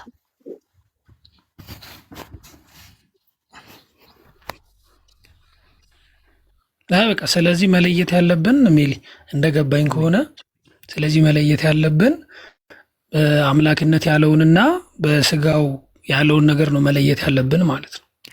አዎ ስንለይም በጣም ጥንቃቄ ማድረግ ያስፈልጋል። ኢየሱስን መገንጠል እንዳይሆን በጣም ጥንቃቄ ያስፈልገዋል። ምክንያቱም አንድ አካል ነው ብለን ስለምናምን ሁለት አድርገን እንዳንረዳው። ኢየሱስ ሲባል ዝም ብሎ ከአምላክነቱ የተለየ መሰለ። አሁን ለምሳሌ አምላክ ስንል ዝም ብለን ገብቶኛል። አሁን ምን እያልን ነው? ለምሳሌ ሞተ ስንል አምላክነቱን አናስገባም እዛ፣ ምክንያቱም አምላክ የሚሞት ስላልሆነ። እንደሱ አይደለም። አምላክ በስጋ ሞተ እንላለን እኮ። ገባኝ። አሁን አንድ ሰው መጥቶ ቢጠይቅና አምላክህ ይሞታል ምናምን ቢለኝ አይ ነው ምለው። አምላክማ የተገለጠው በስጋ እኮ ገባኝ። የተገለጠው በስጋ ስለሆነ አምላክ በስጋ ሞተ ነው ምለው አይደል? የስ ልክ ነው። ልክ በዛው ተመሳሳይ አሁን ይሄ አብ ከኔ ይበልጣል ያለውን አምላክ በስጋው ከአብ ይበልጣል ወይ ነው ምለው እኮ። አሁን እኮ ጥያቄ እሱ ነው። ግራ ይገባኝ ምንድነው? ልክ በዛኛው አምላክ ስለሚሞት ያልኩ እኮ ለዛ ነው። ስለሚሞት አብ ደግሞ ስለማይሞት ሟች ስጋን ስለያዘ ኢየሱስ ከዛ አንጻር አብ ስለማይሞት ኢየሱስ ስለሚሞት ከዛ አንጻር ሟችን ስጋ ስለያዘ እንደውም አብ ከኔ ይበልጣል ደስ ሊላችሁ ነው የሚገባው ምክንያቱም ወደ እሱ ስለሚሄድ ብሎ ኢየሱስ ይናገራል። በዚህ አይነት ነገር ራሱ ቃሉ ላይ እንዳለው ማስረዳት ነው። በጣም አሪፍ። እሺ ልክ እንደዛው እንዲያስቀልኝ ሰላምን እተውላችኋለሁ የሚለውን በምን ልውሰደው? እሺ በቃ አሁን ሌላው ፒስ ነው። ይሄኛውን በምን ልውሰደው? ሰላምን እተውላችኋለሁ የሚለውን። አዎ ይሄኛውንም መውሰድ ያለበት ቅድም እንዳልኩ ነው። አሁን የሰላም አለቃ ተብሎ የተጠራው ሰው ከሆነ በኋላም የሰላም አለቃ ተብሎ ተጠርቷል። ያ አንዱ ማንነት ሰው ከሆነ በኋላ በዛ በአንዱ ማንነት ስለምንጠራው የሰላም አለቃ ተብሏል። ማን የሰላም አለቃ ስል ኢየሱስ ነው የምንለው አይደል? ኢየሱስ የሰላም አለቃ ነው። ስለዚህ ይሄ የሰላም አለቃ የሆነው ኢየሱስ ነውና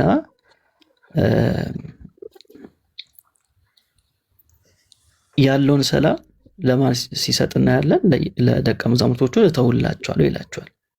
ግን እሱም ላይ በጣም ጥንቃቄ ማድረግ ያለብን ነገር ምንድነው ከተባለ የእሱ ራሱ ተግባራዊ የሆነው መንፈስ ቅዱስ ከመጣ በኋላ ነው። አጽናኙ ከመጣ በኋላ ነው። ምክንያቱም በዛ ጊዜ ገና ሲሰቀል ኢየሱስን አይተናቸው እንዴት እንደሆኑ አይደል? ተመስመሳቸው እንዴት እንደጠፋ እናያለን። ስለዚህ ከመንፈስ ቅዱስ መምጣት ጋራ ከመውረድ ጋራም የሚገናኝ ሐሳብ ነው እና ነጥለን እንደዚህ ማለቱ በጣም አደገኛ ነው። እንድትረዳው ነው ከቅድም ጀምሮ እንደዛ እያረኩ ያለሁት።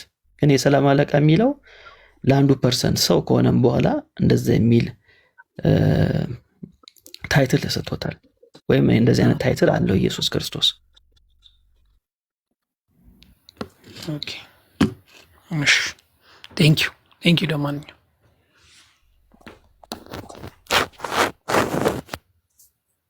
ይሰማላ። አመሰግናለሁ ሜልስ። እሺ እሺ እሺ፣ አመሰግናለሁ እኔም ሰው ስለነበር። እሺ፣ ስለዚህ እኔና አብ አንድ ነን ማለት የሚችለው ማን ብቻ ነው? አንድ ሰው ምን አለ መሰለኝ አንድ ሰው ምን አለ መሰለህ እንደዚህ ሲከራከሩ ሰምቶ እኔ እስካሁን ይኸውልህ አሁን እኔ ደስ የማይለኝ ነገር ምን መሰለህ፣ ልክ አሁን አንድ ሰው ሲያስረዳኝ ምናምን የዛ ወገን መሆን አልፈልግም፣ አንተ ስላስረዳኝ ምናምን ያንተ ወገን መሆን አልፈልግም። ገብቷል እያልኩ ያለሁት? አዎ ይሄ ጥያቄ አንተም ጥያቄ ነው የሚለው አንተ እኔ ላንብብ። እኔ እኮ አሁን ይኸውልህ ልክ አሁን ወገንተኛ ሳልሆን መሀል ላይ በሆን ሁለታችሁም ግራ ታጋቡኛላችሁ።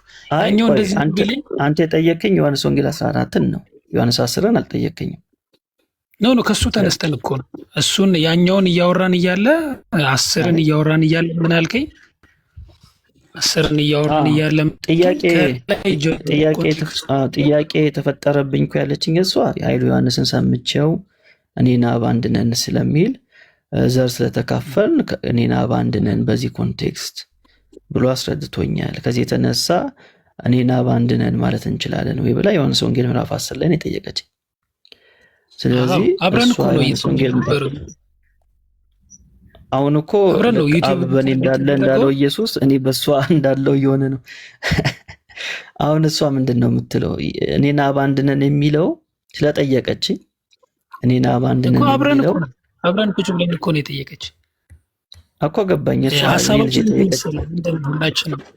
እሷ ማውራት ጠየቀችኝ እኮ እሷ ተኛች እኮ እሷ። እኔ እያወራሁ ነበር። እኔ እኮ ነኝ እያወራሁ የነበረው ከቅድም ጀምሮ። ኦኬ ተኛች። አልሰማችም? አልሰማችም። እስቲ እኔ እነግራለሁ። ግን አሁን እኔ ሀሳቤ መሰለህ ልክ እንትኑን እኔ በደንብ ላጥነውና በራሴ ከዛ ከሁለታችሁ ልምረጥ ነው ሀሳቤ። ጥያቄው ማን የጠየቀህ ሜላ? እሱ ነው ወይስ እሷ ነች የጠየቀችህ? እሷ ነች የጠየቀችኝ። መጀመሪያ እሷ ነበረች የጠየቀችው። እሷ ጠይቃ እሷ ተኛች። እሱ ግን ያልጠየቀው ሰውዬ ግን ቁጭ ብሎ ሰማ ማለት ነው። አብረን እኮ ነው የጠየቅነው። ግድ የለም አብራችሁ ነው የጠየቃችሁት። ግድ የለም። ሁለተኛ በጌታ ነህ አይደለ? ቅድም ላይ ስላልሰማሁ ማለት ነው። የት ቤተክርስቲያን ነው? ቃለ ሕይወት። ይሄ ያንተ ነው ወይስ የሷ ፔጅ ነው? የሷ ነው። የሷ ፔጅ ነው። አንተ ነህ የምታስተምረው ወይ እሷ ነች የምታስተምረው? ምን የምናስተምረው ትምህርት ነው። እኛ ትምህርት አስተማሪዎች አይደለም። እኛ እኮ ጥያቄ ተፈጥሮብን ነው የጠየቀው። ቆይ ይሄ ፔጃችሁ መቼ ነው የከፈታችሁት? ቆይቷል። አንድ ፎሎወር ነው የምታደርጉት። 0 ፎሎወር ነው ያላችሁ። የስራ እኮ ነው ፎሎወር እንትኑ ችግር የለም። የስራም ቢሆን ማለት ነው። ግን ምንም ብላችኋል? የዕለት ዕለት ስራና ህይወት ትንንሽ ቆይታዎችን፣ ትምህርቶችና ልምዶችን በዚህ አካውንት አካፍላለሁ ብለሃል። ፎሎ አድርጉኝ ብለሃል። እሷ የሚሰራበት እንትን ቭሎግ ምናምን ስለሆነ የቭሎግ ምናምን አካውንት ነው እኮ። ታስተምራላችሁ፣ አገልጋዮች ናችሁ ማለት ነው አይደል? ታስተምራላችሁ። መንፈሳዊ አይደለም፣ ቭሎግ ነው። ኦኬ። አንደኛ በ0 ፎሎወር የመጣችሁ ችግር የለውም። እኛ ዋናው እናንተ መምጣታችሁ ነው። በ0 ፎሎወር አይደለም። ሁለተኛ ደግሞ ጥያቄውን ጠይቃ እሷ መተኛቷ ትልቅ ቢግ ኩዌስችን። ሶስተኛ እንደገና ኤርሚ አንዴ እንትን ያላልከው ነገር ምን መሰለህ፣ አንድ ላይ ነበረ እየሰማን የነበረው ዩቲዩብ ላይ ሪከርድ የተደረገ ከትላንት መቼ ይሁን አላውቅም፣ ግን እናንተ ሜሎስ ከማን ጋር ነው ከኃይሉ ጋር ምናምን እያወራ ተጨቃጭቆ የወጡበትን እየሰማን ነበረ። ዩቲዩብ ላይ ሪከርድ የተደረገ ማለት ነው። ከዛ እሷ ገባችና ኃይሉ ጋር አብረን ነበረን። ሁላችንም ከአንድ ቤት ውስጥ እኮ ነው ያለነው። ኃይሉ ጋር ገባንና አንተ እንደዚህ ትላለህ ብለን ጠየቅነው። ይሰማል? እሺ ጠየቅ ነው። ኃይሉን ስንጠይቀው እሱ የራሱን አስረዳን። እንደዚህ እንደዚህ ነው እንደዚህ ነው ብሎ ማለት ነው። እንደዚህ ነው አይደለም። ምን ብሎ አስረዳ እስቲ ንገረን። እኔና አብ አንድ ነን ማለት እኔ ከእግዚአብሔር ነው የወጣሁት የእግዚአብሔርን ዘር ተካፍያለሁ ማለት ነው አለን። ስለዚህ ኃይሉ ዮሐንስ ከእግዚአብሔር ዘንድ ነው የወጣሁት ነው ብሎ ያለ? እንደዛ ነው ያለው። ከእግዚአብሔር ተካፍያለሁ። ቆይ ኢየሱስ ከአብ ዘንድ ወጥቶ መጥቷል አይደል? መውጣት ማለት ምን ማለት ነው? ኃይሉ ዮሐንስ በወጣበት አወጣጥ ነው ኢየሱስ የወጣው ወይስ ኢየሱስ በወጣበት አወጣጥ ነው ኃይሉ ዮሐንስ የወጣው ወጥቶ የመጣው? አሁን እኮ ኤርሚ እኔን እየጠየቅኝ ያለኸው እኔ ኃይሉን አምኜ ሄዳችሁ ጠይቃችሁት መልስ መልሶላችኋል? ለምን አትመልሱልን? ጠይቃችሁ ጥሩ እኮ ነው። ሄዳችሁ መጀመሪያ ሄዳችሁ ጠይቃችሁታል። ጥሩ ነው። እኛም ጋር መጣችሁ መጠይቃችሁ ጥሩ ነው። ግን እዛ ኢየሱስ ከአብ ዘንድ ወጥቼ መጥቻለሁ ብሎ ባለበት አባባል እኔም ከአብ ዘንድ ወጥቼ መጥቻለሁ፣ ምንም ኢየሱስ ከኔ የሚበልጥበት ምንም ነገር የለም፣ በዘመንኛው ትምህርት አታካብዱ ነው። ወይ ደግሞ ምንም ኢየሱስ ከኔ የተሻለ ልጅነት የለውም፣ እሱ ያለው ልጅነት እኔም አለኝ። እሱ ከአብ ዘንድ ወጥቷል፣ እኔም ከአብ ዘንድ ወጥቻለሁ፣ እሱም የአብ ልጅ ተብሏል፣ እኔም የአብ ልጅ ነኝ፣ በእኔና በእሱ ልጅነት መካከል ምንም ልዩነት የለም፣ መውጣታችንም አንድ አይነት ነው፣ መለኮታዊነታችንም አንድ አይነት ነው ብሎ እያለ ነው ያለው። እና የኢየሱስ መውጣትና የኃይሉ ዮሐንስ መውጣት አንድ ነው ብሎ ሲነግርህ ምን ብላችሁ ጠይቃችሁት እናንተ ነው ይመረዝ? በመጀመሪያ እንደዛ አይደለም ያለን። እሱ አንድና አንድ ያስረዳን ነገር ምንድን ነው? አይ እሱ የነገረኝን ልንገርህ አኒለስ ለአንተ እሱ ያለኝ ምንድን ነው? እኛ የነገረን ማለት ነው የነገረን ከአብ ዘንድ ወጥቼ መጥቻለሁ ማለት የተገኘሁት ከአብ ነው ማለት ነው ያለው። ያ ደግሞ የሚያወራው ቆይ እሱ ያለውን እኮ ነው። እሱ ያለውን ነው የምነግርህ። ከአብ ነው የተገኘሁት ብሎ ሲል በምን አይነት አገኛኘት ነው የተገኘው? ኃይሉ ዮሐንስ አብ እንዴት አስገኘኝ አለ? እያወራ ያለው ስለ ሰውነቱ ነው አለን። እሱ ያለውን እኮ ነው የምነግርህ። ስለ ጌታ አይደለም። ስለ ኃይሉ ዮሐንስ ራሱ ከአብ ዘንድ ተገኝቻለሁ ብሎ ያለው ኃይሉ ዮሐንስ ነው አይደል? እሱንማ እኔ ምን አውቃለሁ? ኃይሉን ነው መጠየቅ ያለብን። ለምን አንተ አትጠይቀውም ነበር እዛ የገባኸው እንዴ? ጠይቅ ነው እኮ ስንጠይቀው ሰላላ መላላ የሆነ መልስ ነው ይዘህ የመጣኸው ማለት ነው። ለራስህም አልገባህም ገና አሁን መተህ እዚህ እሱን ጠይቀው ነው ብለህ የምትለው አንተ ልጠይቀህ ቢገባኝ እንደ ኤርሚ ቢገባኝ እኔ አንተ ጋር ለምን እመጣለሁ? ከገባኝ እኮ እኔ አንተ ጋር እኮ አልመጣም። እሱ ጋር የጠየቀው ጥያቄ ገብቶሃል? ጥያቄ ነው የጠየኩት። እሱን ጥያቄ ጠየኩት። ለምሳሌ ቆይ እሱ የመለሰልህ ገብቶሃል እንዴ? ይኸውልህ ቢገባኝ ኖሮ እሱን ተቀብዬው እኮ እናንተ ጋር አልመጣም። አልገባህም ማለት ነው አይደል? ኖ መግባት መግባት ማለት ከገባኝማ አምንበታለሁ። ለምንድን ነው ከገባኝ እኮ ስላልገባህ ነው አይደል? እኛ ጋር መተህ የጠየቀን እሱ የእሱ ሀሳብ ነው ብዬ ስለማምን ነው እኮ። ስላልገባህ ነው አይደል ወይ መተህ የጠየቀን ነው የምልህ። እሱ የእሱ ሀሳብ ነው ብዬ ስለማምን ነው። አልጠየቅኩም። ስላልገባህ ነው አይደል ጥያቄ ጠየቀው። ለጠየቀው ጥያቄ መልስ ሰጠህ። ስላልገባህ ነው አይደል መተኛ ነው የጠየቀን። እሱ ሰጥቶኛል እኮ ያ ግን የሰጠ መልስ ግን አጥጋቢ መልስ አልሆነልህም አይደል? ኖ አጥጋቢ መልስ ሳይሆን አሁን እኮ እኔ አጥጋቢ ይሁን አይሁን የማውቀው እኮ ስላልገባህ ነው አይደል መተህ የጠየቀን። ስላልገባህ ነው አይደል መተህ የጠየቀን እኛ። አዎ ኦኬ። ስላልገባህ ማለት ነው ያልከው። አዎ ስላልገባህ ቢገባኝ ኖሮ እኮ አልኩህ ኤርሚ፣ ቢገባኝ ኖሮ እኮ አምንበታለሁ። ሌላ እንትንም አልፈልግም። ስለዚህ እኮ ምንም እኮ አጭር እኮ ነው። ስላልገባህ መተህ ጠየቀን። ኃይሉ ዮሐንስ ጋር ሄድክ፣ ጠየቅ፣ የሆነ ነገር መለሰልህ። ያ የመለሰልህ መልስ የእሱ ሀሳብ እንደሆነ ነው እንጂ የተረዳኸው እንጂ እንደ እግዚአብሔር ቃል የጠየቀውን እንደ እግዚአብሔር ቃል አልመለሰልህም ማለት ነው። ኖ እሱም እኮ ከሌላ መጽሐፍ አይደለም ያነበ። አሁን ለምሳሌ ወይት ብራዘር፣ ኃይሉ ዮሐንስ ጋር ሄደህ ጠይቀው አይደል? የጠይቀው ከእግዚአብሔር ቃል እንደጠየቁት ፕሊስ። አዎ የጠይቀው ከእግዚአብሔር ቃል ተንተርሰህ ነው አይደል? እውነት ነው። አዎ ቃሉ ምንድን ነው የሚለው ብዬ ማለት ነው። አዎ እንደ እግዚአብሔር ቃል መልስ መለሰልህ ኃይሉ ዮሐንስ። አዎ ገባህ? የአሁን የሜሎስም የእሱም አልገባኝ። የሜሎስን አልጠይኩም፣ የኃይሉ ዮሐንስ አልገባኝ። የሁለቱም አልገባኝ። አልገባህም አይደል? ስላልገባህ ነው አይደል መተኛን የጠይቀን። አዎ ኦኬ። የሜሎስስ ገባህ? አልገባኝም። በቃ ዲያብሎስ ጋር ዲያብሎስ የሚነግርህ ይገባሃል ማለት ነው። ጨርሰናል። ያ በቃ ጎ። አሁን እሱ ላይ ቀረ፣ እሱን ጠይቀው። ቆሪጥን ማለት ነው። ቆሪጥን ነው ሄዳ መጠየቅ ያለብህ በቃ። ምክንያቱም አንደበቱ ላይ የተለያየ ቃል ነው የሚያወራው፣ በጣም ይዋሻል። አሁን አንተ ቆሪጥን ነው ፍለጋ መሄድ ያለብህ። ባህር ዳርቻ ላይ ቁጭ ብለህ ቆሪጥ ወይናና ለኃይሉ ዮሐንስ የጠይቁትን ጥያቄ አልገባኝም አብራራልኝ፣ ሜሎስንም ጠይቀህ አልገባኝም አብራራልኝ ነው ማለት ያለብህ። ምክንያቱስ ታዲያ ቤት በኩል ይገባሃል ወይ? የእሱ አልገባህም ወይ? እዚህ መተኛ ነው የጠይቀህን አልገባህም። ይሄን ያህል ተብራርቶልህ ማለት ነው።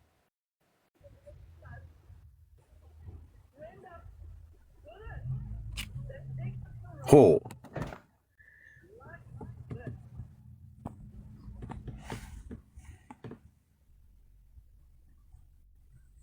እንደዚህ አይነት ይሄ እሱ ደቀ መዝሙር ነው።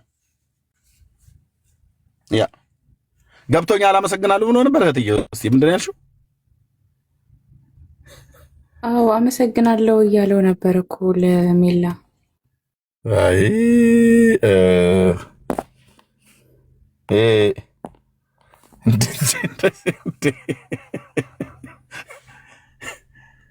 ሜላ እግዚአብሔር ይስጥልን አልክ እንደዛ ብለው ሲልክ እሷም እኮ ብላኝ ከዛ እሷ ትመልሰለው ተኛቻለ። ወዲያው እኮ ነው ደግሞ የተኛችው። ድምጿን እኮ ሰምቻታለሁ። ማታ አልመሰለኝም ዝም ስትል ማለት ነው። ተባረክ ሜላ ምናምን ብላክ ጠየቁት ድጋሚ እኮ ወዲያው ተኛች አለ እኮ ወዲያው እንዳይሆን ብዬ ተኛችሁ ያልኩት አለኝ እንጂ እሷም አመሰግናለሁ ሲል እሷም ተባረክ ብላለች። ሁለቱን እኔም ድምጻቸውን ሰምቻለሁ። ባክግራውንድ አድርጋ ይሷ እንደውም ስትናገር ሰምቻለሁ። ግን ወዲያውኑ ተኛቻለሁ። ወዲያውኑ እንቅልፍ ወሰዳት ቆየች አለ። ስለዚህ ትክክል ወደ አባቱ ጋር ነው የላኩት ማለት ነው። አሁን ኃይሉ ዮሐንስ ጋር ሄዶ መጠየቅ የለበትም ስለማይገባው። የኃይሉ ዮሐንስ እኛም ጋር መጥቶ መጠየቅ የለበትም ለምን? ስለማይገባው። ስለዚህ በትክክል ነው አባቱ ጋር የላኩት ማለት ነው። አባቱ ማን ነው? ሐሰት። የሐሰት አባት ማን ነው? ያልተኛችሁ ሚስቱቱን እህቱ ስሩ ቁጭ አድርጎ እግዚአብሔር ይስጥልን እያለች ቴንኪዩ ያለችው አይነት ወዲያውኑ ተኝታለች አለ። ምናልባትም ነገ ወይ ሞታለችም ሊል ይችላል። እንደዚህ አይነት በቃ ሰይጣን ሲገባባችሁ እንደዚህ ነው የምትሆኑት። ለዚህ እውነት ትክክል ማለት ነው። እኔ ጌታ ሰው አባት ጋር ሄድና ጠይቅ ብዬ ያልኩት ማለት ነው። አጭርና ግልጽ። እሺ ሌሎች ካለ ጥያቄ ተቀበሉ። አይ ሶስት ነን አልክ፣ ስላሴዎች ሆናችኋል ወንድም አለም። አትገምቱ ሶስት ነን አለ። እንዛ አዱሰን ሶስት አራት የመሆን ጉዳይ ሳይሆን በጣም ዘበራረቀ ልጁ የተናገረው ነገር በጣም ትክክል አይደለም።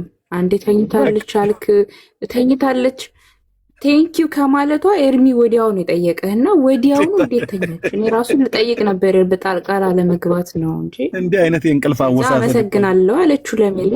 አንተም ገብቶኛል አልክ። ከገባ እንዴት ነው አሁን ያልገባ? እንዲህ አይነት እንቅልፍ አወሳሰድ እኛም ጋር ቢመጣ ቢጋባብን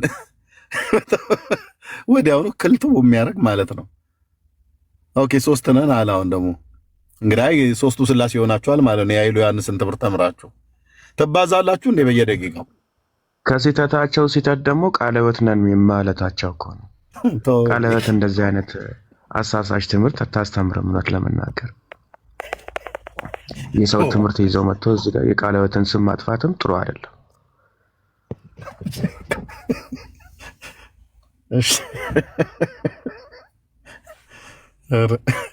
ምሽት ባልከፍት ይሻላል ቤት። በእውነት ወንድምነት ጋር ዳኒ ሲከፍት ስመጣ የሚገጥመኝ ነገር ነው እዚህ የገጠመኝ።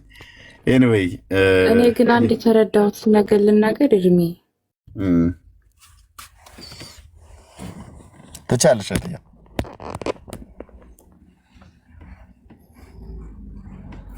ሚዩት ነሽ ወይስ እያወራሽ ድምፅሽ ተቋረጠ?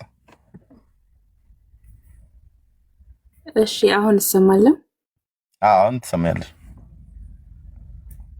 እሺ አይ አንድ እስካሁን እኔ የታዘብኩትና የተረዳሁትን ነገር ስናገር መጀመሪያ ላይ ሲመጣ ማለት ለማወቅ ሳይሆን የሜላን ንግግር እና የዛኛው የሰውየውን ንግግር ለማነጻጸር እንጂ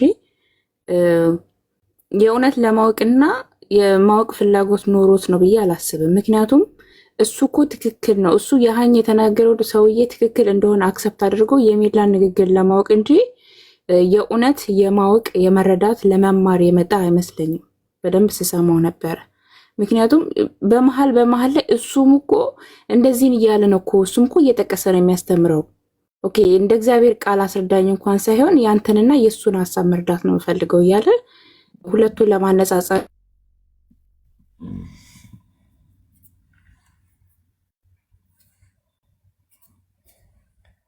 እየተቋረጥሽ ነው እህትዬ።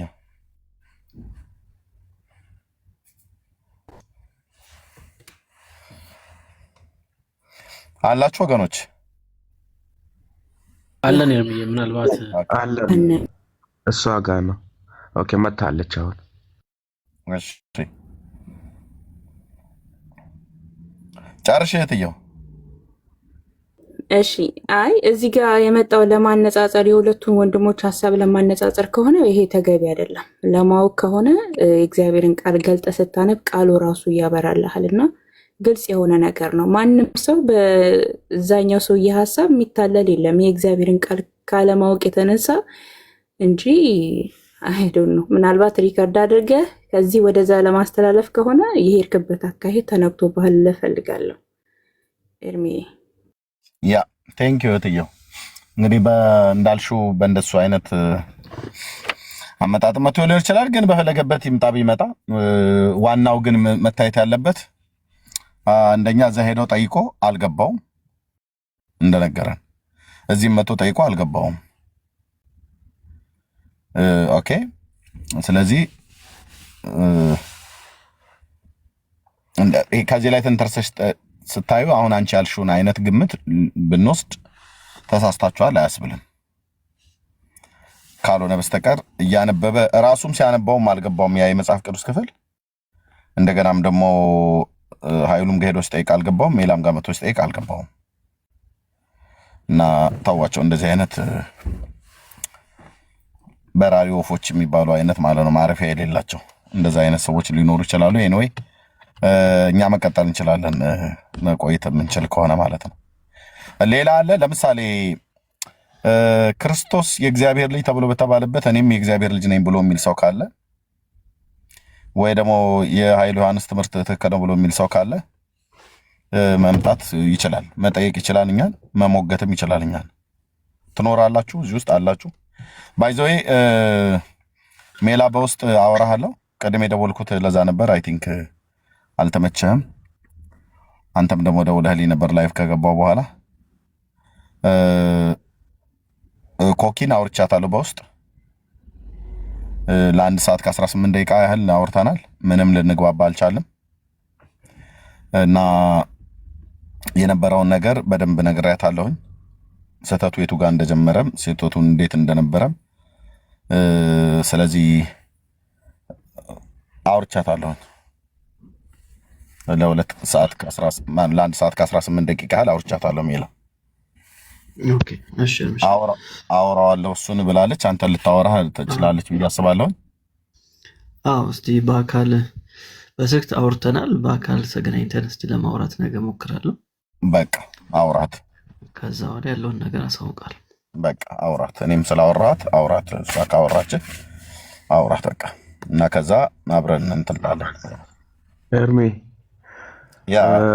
በኃይሉ ዮሐንስ ጉዳይ ላይ እኮ የዛሬ 4 ዓመት 5 ዓመት በፊት የተደመደመ ሀሳብ አለ እኮ እንደ አብያተ ክርስቲያን ተወግዟል እኮ። የስህተት አስተማሪ ተብሎ ቦታ አይሰጥም፣ መድረክ አይሰጥም። የራሱን ሀሳብ ነው ቲክቶክ ላይ ይዞ መጥቶ የሚያስተምረው። የኃይለ ዮሐንስን ትምህርት ተቀብላችሁ እዚህ ጋር የምትመጡ ሰዎች የተወገዘ ነው ትምህርቱ። የስህተት ትምህርት ነው የሚያስተምረው ከቃል ውጪ የሆነውን። እሱን እንድታውቁ እንፈልጋለን። አንዳንድ ሰዎች እዛም ሄዳችሁ የምትጠይቁ ሰዎች የተወገዘ ነው። የስህተት ትምህርት እንደሆነ እንደ አብያተ ክርስቲያን ማንም አያቀርብም። እሱን የትኛውንም ቤተክርስቲያን ብትሄዱ የኃይለ ዮሐንስን ትምህርት የሚያስተምር ቤተክርስቲያን የለችም። የተወገዘ ትምህርት ስለሆነ ከቃሉ ውጪ ስለሆነ የእሱን ነገር ተቀብላችሁ ደግሞ በዚህ ጥያቄ እንዳትፈጥሩ ነው የምንለው። ተወግዟል ኦልሬዲ ብዙ ጊዜ። ይህንን ነው የምለው። እርምሻ ይቀጥል። ቴንክ ዩ። ያ ልክ ነው። አብዛኞቹ ሰዎች ያውቃሉ፣ ግን ባለማስተዋል አንዳንዶቹም በልከኝነት ሄደው የሚማገዱ አሉ። እንግዲህ መብታቸው ነው። እኛ መናገር ያለብንን እናገራለን፣ ማስጠንቀቅ ያለብንን እናስጠነቅቃለን፣ መምከር ያለብንን እንመክራለን። እንደተሰጠን ጥበብና ጸጋ መጠን ማለት ነው።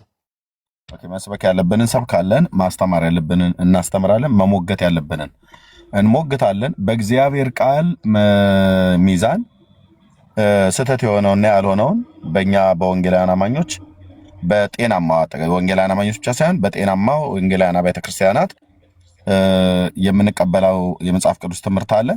ኃይሉ ዮሐንስ የሚያስተምረውን ትምህርት የኢትዮጵያ የወንጌል አማኞች ማናቸውም አብያተ ክርስቲያናት አንቀበለው። ትምህርቱ የተረገመ ትምህርት ነው።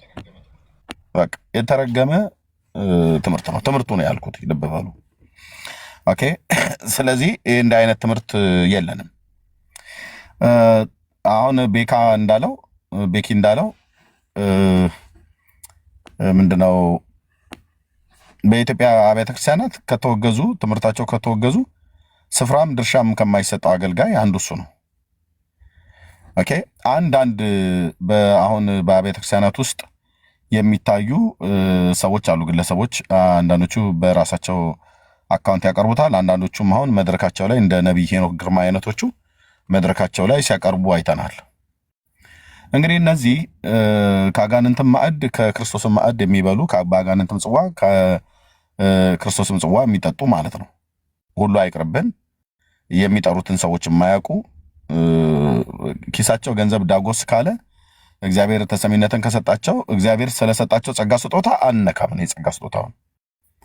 ኦኬ። በጥንቃቄ ነው የማየው ማለት ነው። ዝም ብዬ እንደ ሌላው ጨርግደን እሱ ከድሮም ጀምሮ አጋንንት አለበት አይደል ወይ ምናምን ነገር ብለን አንልም። እኔ አልልም በግሌ። እና ማነው ሄኖክ ግርማ አቅርቦት አይቻለሁ፣ ወይም በቅርብ ማለት ነው። በክብር ነው ቀበሮውን መድረክ ላይ የጠራው። ኦኬ። ቀበሮውን ማለት ነው በክብር ተቀበሉ ታጨብጭቡ ምናምን ነገር ብሎ ማለት ነው። እና ምክር አይሰማም፣ እሱም ቢሆን ምክር አይሰማም። እና አብያተ ክርስቲያናቱ ማድረግ ያለባቸውን ነገር አድርገዋል፣ አሳውቀዋል። እንግዲህ ሰውን ሁሉ አንከታተልም። ማሳወቅ ያለብን ታሳውቃለህ። በክርስቶስና በቤልሆር መካከል ያለውን፣ በጽድቅና በኩነኔው መካከል ያለውን፣ በቅድስናና በርኩሰት መካከል ያለውን ልዩነት አሳይተናል፣ እያሳየን ነው። እኛ እንዳንጠይቅ ከተፈለገ መጽሐፍ እንደሚል ማለት ነው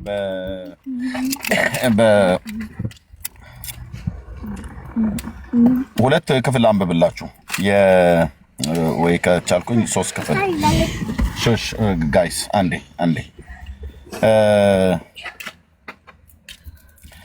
ከታናክስ ጀምር ዘሌዋውያን 11 ላይ ምንም እንኳን ክፍሉ እዛ ቦታ ላይ የሚናገረው ስለ መብልና ስለ መጠጥም ቢሆንም ግን ዘሌዋውያን 11 ላይ ምን ይላል? የእስራኤል ልጆች እግዚአብሔር በተለይ አገልጋዮቹ ማለት ነው።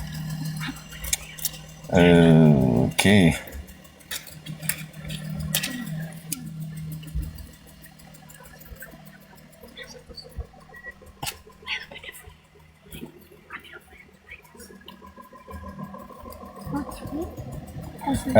እንደዚህ ይላቸዋል። የእስራኤል አገልጋዮች ካህናት፣ ሌዋውያን ካህናት ህግ አስተማሪዎች ስለሆኑ ሹሽ ጋይስ ህግ አስተማሪዎች ስለሆኑ ምን ብሎ ይላቸዋል? እዛ የዘሌዋውያን 11 መጽሐፍት ላይ ምዕራፍ ላይ የተጻፈው ስለሚበሉና ስለማይበሉ እንስሶች ስለሚበሏቸው ስለሚንቀሳቀሱ እንስሶች፣ በሰማይ ስለሚበሩ በምድር ስለሚሄዱ እንስሶች ስለነሱ ነው የሚያወራውና ቁጥር 43 ላይ እንዲህ ይላል፣ በሚንቀሳቀሱ ተንቀሳቃሾች ሁሉ ሰውነታችሁን አታጸይፉ፣ በእነርሱም እንዳትረክሱ ሰውነታችሁንም አታርክሱባቸው። ቁጥር 44 እኔ እግዚአብሔር አምላካችሁ ነኝና ሰውነታችሁንም ቀድሱ፣ ቅዱሳን ሁኑ፣ እኔም ቅዱስ ነኝና በምድር ላይ በሚሳቡ ተንቀሳቃሾች ሁሉ ሰውነታችሁን አታርክሱ።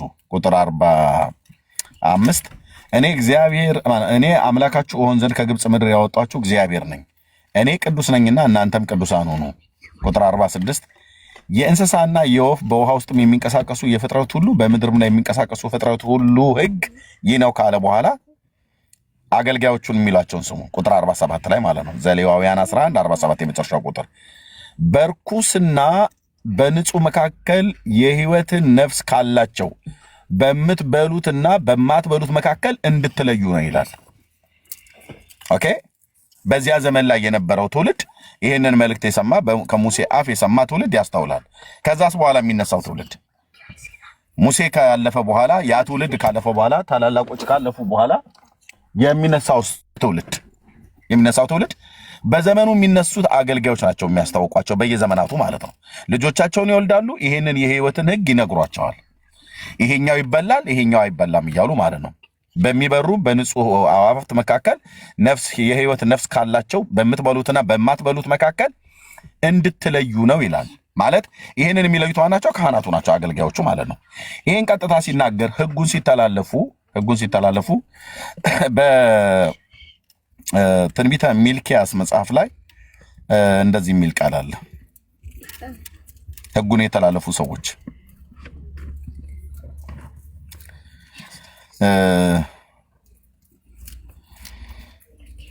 እና እኛም እንደ መልእክተኛ ስራችንን መወጣትን ብቻ ላይ ነው ትኩረት የምናደርገው። አሁን እዚህ የሚሰማ ሰው ሁሉ ሰምቶ በእውነት በኤርምያስ ቃል ይወጣል ይገባል፣ በሜሎስ ቃል ይወጣል ይገባል ብለን አንልም። ግን ደግሞ የእግዚአብሔርን ቃል የምትሰሙ እህቶችና ወንድሞች አላችሁ። ምን ይላል?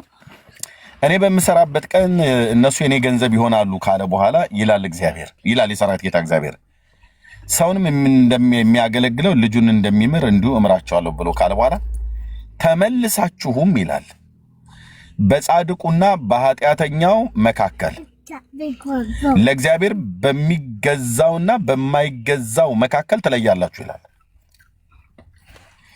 አየህ፣ በሚበላውና በማይበላው መካከል ልዩነት እንዳሳዩ ሁሉ በሚገዛው በጽድቅ በሚኖረውና በማይኖረው መካከል ልዩነትን ሊያደርጉ፣ በበዳዩና በተበዳዩ መካከል ልዩነትን ሊያደርጉ በጽድቅ እንዲፈርዱ እግዚአብሔር ተናግሯል ማለት ነው። ግን አብዛኛውን ጊዜ ይህንን አላደረጉ ነበር። እግዚአብሔር ከአገልጋዮቹ ከካህናቱና ከነቢያቱ እግዚአብሔር ካጣውና አንዱ ነቀፋ ካደረገበት ነገር ጌታ ይህንን ነገር አልለዩም ነበረ። ልዩነትን አላሳዩም ነበር በአግባቡ ማለት ነው። በአግባቡ ልዩነትን አላሳዩም ነበር እና ጌታ በዚያ ዘመን የነበሩትን አገልጋዮች እንደዚሁ ብሎ ይናገራቸዋል ማለት ነው። በጻድቁና በኃጢአተኛው መካከል ለእግዚአብሔር በሚገዛውና በማይገዛው መካከል ልዩነትን ሊያደርጉ ሲገባ አላደረጉም ማለት ነው። አላደረጉም። እና ሳሁን ምን ልላችሁ ነው እንግዲህ በሚበላውና በማይበላው መካከል ልዩነትን እንዳሳዩ፣ ለእግዚአብሔር በሚገዛውና በማይገዛው መካከል ልዩነት እንዳሳዩ ሁሉ ቅዱስ ጳውሎስም በክርስቶስና በቤልሆር መካከል በዲያብሎስ መካከል ያለው ልዩነት አሳይቷቸዋል። ከእግዚአብሔር ማዕድ የሚበሉትና ከሰይጣን ማዕድ የሚበሉትን፣ ከእግዚአብሔር ማዕድ የሚጠጡትና ከሰይጣን ማዕድ የሚጠጡትን ልዩነት አሳይቷቸዋል። በርኩሰትና በቅድስና መካከል ያለው ልዩነት አሳይቷቸዋል። ኦኬ። በምድራዊ በመዚህ ዓለም ያለውና በመንፈሳዊ ዓለም ያለውን ነገር ልዩነትን አሳይቷል። በመልእክቱ፣ በትምህርቱ፣ በተግሳጹ አንዳችም አልጎደላባችሁም ብሏቸዋል። በኤፌሶን በነበረበት ሰዓት ላይ መክሬያቸዋለሁ፣ የሚጠቅማችሁን አንዳችሁም አላስቀራሁባችሁም ብሏቸዋል። ኦኬ። ምክርን እንግዲህ ገንዘብ የሚያደርግ እንደ እግዚአብሔር ቃል ማን ነው የሚመክር? እንደ እግዚአብሔር ቃል ማን ነው የሚያስተምር? የቀናውን መንገድ ማን ነው የሚያሳየው? በጣም ብዙ ጊዜ እውነት በጣም መራራ ናት። እውነት በጣም በብዙ ሰዎች ዘንድ አትወደድም። እውነትን ከመስማት ጆሮአቸውንም ይመልሳሉ፣ ጆሮአቸውንም የሚያሳክክ ስለሆነ ይመልሳሉ ብሎ ያለው እውነት የጽድቅ ቃል ነው። የጽድቅን ቃል መሰረት አድርጎ የሚያስተምረውን ሰው አብዛኛው ሰው ላይሰማ ይችላል፣ ግን ደግሞ የሚሰማለ ቅሬታ ስላለው ማለት ነው። ከዛ ይልቅ በቃ ለስጋው ደስ የሚያሰኝ ትንቢትንም መፈለግ እንደዚሁም ደግሞ ትምህርቶችንም ሁሉ ጭምር የአጋንንትን ትምህርት እያደመጡ በጣም ነው የሚጣፍጠው። የአጋንንትን ትምህርት ባይዘው በደንብ እንትን ካልከው በደንብ ነው የሚጣፍጠው። ስጋዊ ነው በቃ ምን የሚትሶኬ ችግር የለው ማለት ብዙ አታካብድ ምልህ እንደዚህ እነሱ እንደሚሉት እንዳይመስል። እነ ሜሎስ ዝም ብለው ሲያካብዱ ነው። እነ ኤርሚያስ ነገሩን ገና ሃይማኖተኝነት ስላልለቀቃቸው ምናምን ነገር የለው። መብታችሁ ነው ወንድሞች እናቶቼ። የጽድቅን ሩጫ የምትሮጥ ከሆነ የተሰጠህን ድነት ይዘህ ፈጽም። ኦኬ፣ አጠብጥብ። ከዚህ የዘላለም ድነት ውስጥ ልትጎድል የምትችልበትን ነገር ነፍስ በስተት ዕውቀት ተወክታ ወደኋላ የምትወድቅበትና ብዙ ተሰነካክለው እንደቀሩበት እንደዛ አይነትን ትምህርት ትጋታላችሁ። አንዱ አሁን ይኸው ኃይሉና ተከታዮቹ የሚያስተምሩት በነገረ ክርስቶስ ላይ ያላቸው ትምህርት ማለት ነው። ኢየሱስና እኛ መካከል ምንም የልጅነትን ልዩነት የለም፣ እሱ የእግዚአብሔር ልጅ ተብሎ በተባለበት እኛም የእግዚአብሔር ልጆች ነን ብለው የሚሉ ግራ ጆሮሽ የትኛው ነው ግራ ጆሮ የትኛው ነው ተብሎ ቢጠየቅ ወዴት እንደሚጠቁም እንኳን የማያውቅ ህዝብ ሁሉ ጭምር ነው ቃል እግዚአብሔርን አንዱን ጥቅስ ይዞ የግሪኩ እንዲህ ይላል ዕብራይስጡ እንዲህ ይላል ዕብራይስጥንም ግሪክንም እንኳን በቅጡ የማያውቅ ትውልድ ማለት ነው። ኦኬ እና ቤቴከር ተጠንቀቁ። ኦኬ ተጠንቀቁ ወንድሞች እናቶቼ። የኢየሱስ ልጅነትና የኛ ልጅነት ፈጽሞ አንድም ሆኖ አያውቅም፣ ሊሆንም አይችልም። እኛ በጸጋ በበደላችሁና በኃጢአታችሁ ሙታን ነበራችሁ ነው የተባልነው። ኦኬ ሙትቻ የነበርከው ሰውዬ ነህ ህይወት ያገኘው በክርስቶስ። ሙትቻ የነበርኩት ሰውዬ ነኝ ህይወት ያገኘሁት በክርስቶስ። ከፍጥረቴ የቁጣ ልጅ ይሆንኩኝ በበደልና በኃጢአቴ ሙታን ይሆንን እግዚአብሔር ከወደደን ከትልቅ ፍቅሩ የተነሳ እኮ ነው ምሕረትን ያደረገልን። ልብ በሉ። ከአመርት ከትቢያ አንስቶ አጥቦ ቀድሶ በልጁ ደም አንጽቶህ እንደ ዝንጀሮ ጎረምሳ ጫማህን ስታለካካ ከኢየሱስ እኩል በጣም ነው የሚያስቀኝ። በጣም ነው የምታስቀኝ እህትዬ።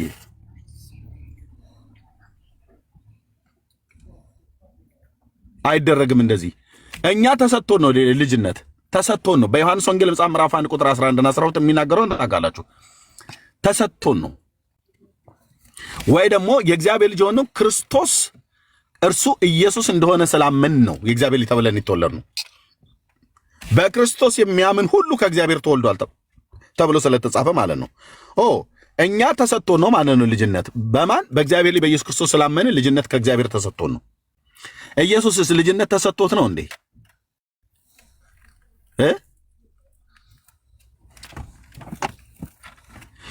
አብ ልጁን ከባህሪ ወለደው ተብሎ በተባለበት ነው እኛ የተወለድነው አይደለም። እህቶች ነው ወንድሞች፣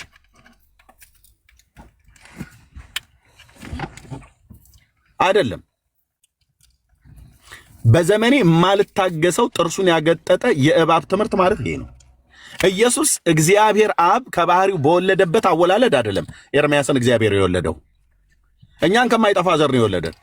በቅዱስ ቃሉ አስቦ ነው የወለደን። ኦኬ እኔ ልጅነት ተሰጥቶኝ ነው። ሜሎስ ልጅነት ተሰጥቶ ነው። አንቺም አንተም ልጅነት ተሰጥቶ ነው። እግዚአብሔር ለተቀበሉት ሁሉ ግን በስሙ ለሚያምኑ ለእነሱ የእግዚአብሔር ልጆች የሆኑ ዘንድ ስልጣንን ሰጣቸው ተብሎ ማለት ነው። የልጅነት ስልጣን ተሰጥቶ ነው። ሳይሰጥ በፊት እኮ በቃ ከፍጥረታችን የቁጣ ልጆች የነበርን ሰዎች ነን። ብራዘር አለቅ ሙታን የነበርን ሰዎች ነን። ኢየሱስ ግን የልጅነት ስልጣን የተሰጠው እንደኔና እንዳንተ ቃል አምኖ አይደለም ወይ እኔና አንተን በወለደበት ቅዱስ እግዚአብሔር አብ በእውነት ቃል አስቦ ወልዶት አይደለም። እሱን ኢየሱስ የእግዚአብሔር ልጅ ነው ተብሎ የተባለበት የባህሪ ነው። ባህሪ ማለት በአብና በወልድ ውስጥ በአብና በመንፈስ ቅዱስ ውስጥ ያለ የመለኮት ባህሪ ባለመቀነስ፣ ባለመጨመር፣ ባለመቀዳደም፣ ባለመበላለጥ ከዘላለም የነበር እግዚአብሔር ነው ማለት ነው። እንዴት የዘንድሮ ጴንጤ እንዴት ከአንድ አይሁድ እንኳን እንዴት ከአንድ አይሁድ ጌታን ካልተቀበለ አይሁድ እንኳን የተሻለ እውቀት እንዴት አይኖረው? እነሱ ከእግዚአብሔር ልጅ ነኝ ብሎ ስላላቸው ምን ማለት እንደፈለገ ገብቷቸዋል።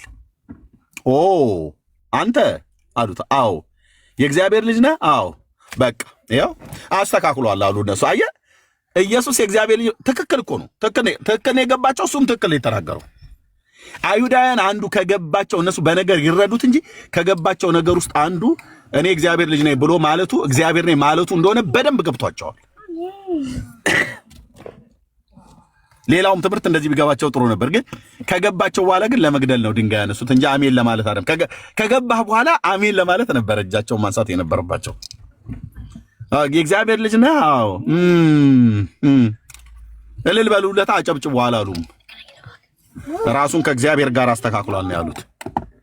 እኔ ግን አሁን የእግዚአብሔር ልጅ ነኝ ብዬ ብል ሜሎስ የእግዚአብሔር ልጅ ነኝ ብሎ ቢል መብት አለን አይደል? አለን። እና ከእግዚአብሔር ጋር ትክክል ነን ማለት ነው፣ እኩል ነን ማለት ነው። አዎ አላ ኃይሉ ዮሐንስ የቻይና ጂንሱን ለብሶ ማለት ነው። አዎ በእኔና በኢየሱስ መካከል ምንም ልዩነት የለም። እና እንዴት ነው ማለት ይሄማ ካልሆነ ክርስትና አልገባንም ማለት ነው ይላል። እና በዚህ ትምህርት የተመረዛችሁ ሰዎች ለራሳችሁ አስቡ። እኔ አይደለም ሜሎስ አይደለም ብሩክ አይደለም ዓለም ሁሉ ቢጮህብህ ካልሰማህ አንድ አለው ሰውዬ ማለት ነው። እዛም ሄዶ አልገባውም፣ እዚህም መጥቶ አይገባውም። እንግዲህ ሊገባው የሚገባው ይሄ ሰውዬ ሰይጣን ነው ሊገባው የሚችለው ማለት ነው። ስለዚህ ነው ሪፈር ያደረኩት ማለት ነው። ምንም የማይበስሉ አሉ ማገዶ የሚጨርሱ ወይ አውቀው ጠመው ወይ ደግሞ እነሱም የዚህ ትምህርት አቀንቃይ ስለሆኑ እንዳይፈርስባቸው የፈራረሰባቸውን ነገር ለማቅናት ብለው ማለት ነው። ግን በቅንነት እንነግራቸዋለን። ጥያቄ ያለ ሰው ካለ በነገረ ክርስቶስ ላይ ኑና መጠየቅ ትችላላችሁ ለማለት እንወዳለን። እኛ እግዚአብሔር በልጁ በክርስቶስ ኢየሱስ ስላመን ነው የልጅነትን ስልጣን የሰጠን። ኢየሱስ የልጅነት ስልጣን ተሰጥቶት አይደለም ብራዘር ልጅ የሆነው፣ እኔ እናንተ ተሰጥቶን ነው። ኦኬ ማን የሰጠን? እግዚአብሔር። እሱንስ ማን የሰጠው? ማንም አልሰጠውም። ማንም አልሰጠውም። ማንም ሊሰጠውም አይችልም። አለቅ እና አንዳንዶች በውስጥ መስመር ሁሉ ሲጽፉልን አይቻለሁ። ኮሜንት ማለት ሜሴጅ ማለት ነው። እናንተ እዛ ከኦርቶዶክስ የመጣችሁ ድብትርናው ገና ስላለቀቃችሁ ነው እህትዬ። አንተም ብትሆን ሜሎስም ቢሆን እዛ ያላችሁ ሰዎች ገና ስላለቀቃችሁ ምኑን ያለቀቀን? ምኑን ያለቀቀን? አንዳንዶቻችሁም እዚህ ስላላችሁ ማለት ነው። ምኑን ያለቀቀን? እኛ ጋግርት የለብን፣ ሰይጣን የለብን። ምኑን ያለቀቀን? የእግዚአብሔርን ቃል የአምላካችንን ቃል በሚገባ በተረዳንበትና ባወቅኑ መጠን ልክ እውነታውን እናውቃለን። ጌታችንን እናውቃለን። ኢየሱስን እናውቃለን። ቃሉን እናውቃለን። ጌታ መንፈስ ቅዱስ የገለጠልን ያስተማረንን ያህል እናውቃለን። ከዚህ በፊት እንደዚህ ስናገር በስተት ትምህርት ላይ እዛው ሄደህ ብትደግም ይሻላል አንተ ደብተራ ከዚህ ቤት ውጣ። አልወጣም። ማጠርቶኝ ነው የምወጣው። ማጠርቶኝ ነው የምወጣው። አልወጣም። ኦኬ አልወጣም። መመለስ መሞገት ሲያቃታችሁ በውስጥ መስመር በሜሴጅ የምትሳደቡ እኛ ትጥቃችን አይፈታም። እንዲህ አይነት ይቅርታ አድርጉልኝ የበሰበሰ ትምህርት አንቀበልም። ኦኬ ኢየሱስ ማለት እንደ ዝንጀሮ ጎረምሳ ጫማን የምታለካካበት አምላክ አይደለም። ልዩ ነው። በቃ ልዩ ነው ማለት ልዩ ነው። አባቶቻችን እነ ዮሐንስ እንኳን አላሉም። እነ መጥምቁ ዮሐንስ ያ ታላቅ ነብይ በኤልያስ መንፈስና ኃይል የተነሳ ታላቅ ነብይ እንኳን በዚያን ያህል ክብር ያገለገለ ጌታን ያጠመቀ ነብይ እንኳን እንደዛ አላለም። አንተ የጫማውን ጠፍር ልፈታ ይገባኛል፣ እኔ ላንስ እሱ ሊልቅ ይገባል ነው ብሎ ያለው። እንደዛ አላሉም አባቶቻችን። ዮሐንስ በፍጥሞ ደሴት ላይ ባገኘው ሰዓት ቀድሞ በስጋው ወራት በምድር በነበረበት ሰዓት ላይ ደረቱ ስር ተጠግቶ ሲተሻሸው በነበረበት አይነት አልነበረም። እዛ ባገኘው ሰዓት ላይ ያለው ማለት ነው። እንዴ ትተህን ጥፍት ብለህ ትከርም እንዴ? ትንሽ ሼም ነገር የለ? ለምን ትተህን ሄድክ እና ምናምን ነገር ብሎ በሁለተኛ ባየው ሰዓት ላይ በራእይ ሄዶ ደረቱ ስር ተጠጋ ብሎ አይልም። አሁን ብራዘር እንደዛ አይደለም። በእንደዛ አይነት ክብር አይደለም ያየው። እንደ ሞተ ሰው ሆኜ ከእግሮቹ በታች ወደቀው ይላል። ገናናው ኢየሱስ ይሄ ነው ብራዘር፣ የኛ አምላክ ይሄ ነው። ዮሐንስ እንኳን ዮሐንስ ነብዩም ዮሐንስ ሐዋርያውም እንኳን ይሄን አላላሉ። ደረቱ ስር የተጠጉ እሱን በእጃቸው ያጠመቁ ነብይና ሐዋርያ እንኳን ሁለቱ ዮሐንሶች እና ኃይሉ ዮሐንስን ያሉትን እንኳን ድፍረት እንኳን አላሉም። ታውቃለህ? አንቺ ጸጉርሽን ቫዝሊን ተቀብተሽ መተሽ ከርል አድርገሽ ያንን ከርል ያርግሽን ጸጉርሽን እየሳብሽ እኔና የኢየሱስ ልጅነት አንድ ነው ብላችሁ ስትሉ ሳቄንም ታመጡታላችሁ፣ መንፈሴንም ታበሳጩት። ወንድም አለም እንዲህ አይነት ውግርግር የሆነ ትምህርት እዛ ይዛችሁ ተቀመጡ። ኦኬ ኢየሱስ ዩኒክ ነው አልኩ። ልዩ ነው። እሱን የሚመስል ማንም የለም። ሜሎስ ቁርጥ እሱን ይመስላል ከመሰለው በእኔ ክርስቶስ እንደመሰልኩ እናንተን የምሰሉ ብሎ ያለበት ቅዱስ ጳውሎስ ማለት ነው። ኤርሚማ ቁጭ እሱ ነው የሚመስለው ጠይም አይደለም ምናምን አይባልም። ከመሰሉ ምን መስለው መሰሉም የተባለው ጳውሎስ እኔ ክርስቶስ እንደምመስል ብሎ ያለው ለተሰሎንቄ ቅዱሳን በጻፈው መልእክቱ ላይ እንደተናገረው ማለት ነው። በእናንተ በምታምኑ ዘንድ በእንዴት ያለ ቅድስናና ጽድቅ ነቀፋ በሌለበት ኑሮ እንደተመላለሰን እናንተና እግዚአብሔር ምስክሮች ናችሁ ይላል። በቅድስናና በጽድቅ ሕይወት የእግዚአብሔር ልጅ መልክ እየመሰልን እንሄዳለን። ከክብር ወደ ክብር እየተለወጠን እንሄዳለን ማለት ነው። በዛ ነው እንጂ የምትመስለው ምን የፈለገ ብትመስለው ራሱ ማለት ነው ቁጭ ኢየሱስን ማለት እኔ 4ኛ መለኮት ሜሎስ 5ኛ ብሩክ 6ኛ እያለ እንደዚህ እየተቆጠረ መሲ 7ኛ እየተባለ አንድ ማለት መለኮቶች አትሆንም። ክንፍም አታበቅል፣ ትረጋጋለህ። ኦኬ ድንበሩ የማይነካ ነው አልኩ። ያ ቦታ አባቶች የሚያስቀምጡት ድንበር የማይነካ ነው። ሰው ወደ መለኮትነትን ከፍ የሚያደርግ ትምህርት ሰይጣናዊ ትምህርት ነው። እደግመዋለሁ፣ እሰልሰዋለሁ፣ እፎርዘዋለሁ ይሄንን ቃል። ሰውን ወደ መለኮትነት ጠጋ የሚያደርግ ወደ መለኮትነት ከፍ የሚያደርግ ወደ ሥላሴ መንበር ከፍ የሚያደርግ ትምህርት አንተ ማለት ምን አንድ አይደለ እንዴ? እኔ እኮ አንተን እኮ ሳይህ እግዚአብሔር አብ ነው የምትመስለኝ፣ አንቺኛዋ ደግሞ ልክ ቁልርጭ መንፈስ ቅዱስ ነው የምትመስዩ ብሎ የሚል ትምህርት ይሄ የእባቡ የዲያብሎስ ትምህርት ነው። የፈለገ ቦርጫም ፓስተር አይደለም ማንም ያስተምር እንቃወመዋለን። ድንበር አለ ብራዘርዬ፣ እሺ አትንካ። ማንም ሊቀርበው በማይችል ብርሃን ውስጥ የሚኖረውን እግዚአብሔርን ኦኬ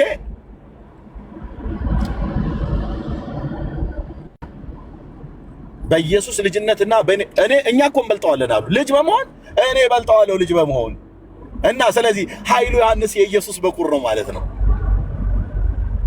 ቅዠት እኔ የምበልጠዋለሁ እኔ ቅድሚያ ያውላችሁ እኔ ቅድሚያ ተወልጃለሁ ምናምን ነገር ብሎ ኢየሱስ በቤተልሔም ልደቱ በቅድመ ዓለምም ልደቱ ይበልጠናል። ሲጀምር ኢየሱስ የእግዚአብሔር ልጅ የተባለው ቤተልሔም አይደለም። ግልጽ ነው። ጴንጤ ሆይ እመታለሁ ስለ እግዚአብሔር ምስክሬ ነው። በእግዚአብሔር ቃል እውነት የምን ጠጋ ነው? ኢየሱስን በቤተልሔም ልደቱ እንኳን ማንም የሚቀድመው የለም። ማንም ከዚህ መካከል ማንም እድሜ ገና 46 ዓመትና 45 52 ዓመት የሆነ ሰውዬ ኢየሱስን እኔ በመወለድ ቀድመዋለሁ አለ። መቼ? እንግዲህ ኢየሱስ ሁለት ልደት እንዳለው እኛ እናምናለን፣ መጽሐፍ ቅዱስም ስለሚናገር ቅድመ ዓለም ከአብ ተወልዷል፣ የባህሪ ልጁ ነው። በመዝሙር 109 በቅንፍ 110 ቁጥር 4 ላይ እንደተጻፈው ማለት ነው። ኦኬ ድህረ ዓለም ከቅድስት ድንግል ማርያም ተወልዷል፣ የዛሬ 2000 ዓመት ቤተልሔም ይሁዳ ምድር። እስቲ ታይ በየትኛው ልደቱ ነው አሁን ኃይሉ ዮሐንስ የሚቀድመው ኢየሱስን? ስለዚህ ኃይሉ ዮሐንስ ኢየሱስን እኩል ነኝ እኮ አይደለም ብሎ ያለው አልፎ ተርፎ የኢየሱስ በኩር እኔ ነኝ እያለ ነው። ይሄንን የአገሩን ሴት ባልቴት ሁሉ ከጓሮ እያወጣ አንቺ እኮ ትበልጪዋለሽ ኢየሱስን በልጅነት እያለ እኮ ነው። እና ይሄን ትምህርት ልታገስ እንዴ? ሞቴን እመርጣለሁ አልኩ ብራዘር፣ ሞቴን እመርጣለሁ አልኩ። ይሄንን ካልተቃወምና ታዲያ እኛ ምን የክርስቶስ አገልጋይ ሆነ? ተበልጫዋለሽ የኢየሱስ ልጅነት እኛ እንበልጣዋለን። እኛን ቀድመው ነበር በልጅነት እኔ ቀድመው ነበር አለ። 32 ጥርሱን እኮ ራሱ ጌታ እኮ አብቅሎለት ያሳደገውና በዛው ጥርሱ እያገጠጠ በጌታ ላይ ማለት ነው። በዘመኑ በወጣቶቹ ንግግር ሙድ የመያዝ ያህል እኔ እበልጣዋለሁ። ያው እንግዲህ የኢየሱስ ልጅነትና የኔ ልጅነት አንድ ሊሆን አይችልም። እኔ አስቀድሜ ልጅ በመባል እበልጣዋለሁ ቀድመዋለሁ አለ። ኃይሉ ዮሐንስ ከዛሬ 2000 ዓመት በፊት ነበር ማለት ነው። ጌታ ሳይወለድ ነበረ። ግን ታሪኩን ስናጣና ባሌ ጎባ ነው ጊኒር ላይ ነው አባቱ የወለዱት። ወንድምየውን ስለማውቀው በጣም የተወደደ ወንድም አለ። አለቀ። ታዲያ ምን ይባላል? ይሄ ቅዠት ይባላል። በቅድመ ልደቱም ኢየሱስን ማንም አይደርስበት። ማንም አናውቀውም። ራሱ ብራዘር እንኳን ልደርስበት ዓለም ሳይፈጠር አስቀድሞ ነው ከአብ የተወለደው። መላእክት የሉ፣ ሰማይ የለ፣ ፀሐይ የለ፣ ጨረቃ የለ፣ ከዋክብት የለ፣ ሰማይና ምድር የለም። ኦኬ ጣጣት በዳግማዊ ልደቱ ከቤተልሔም በተወለደበት የዛሬ 2000 ዓመት ነው የተወለደው። የዛሬ 2000 ዓመት እዚህ ውስጥ ማን ነበረ? እጁን ያውጣ።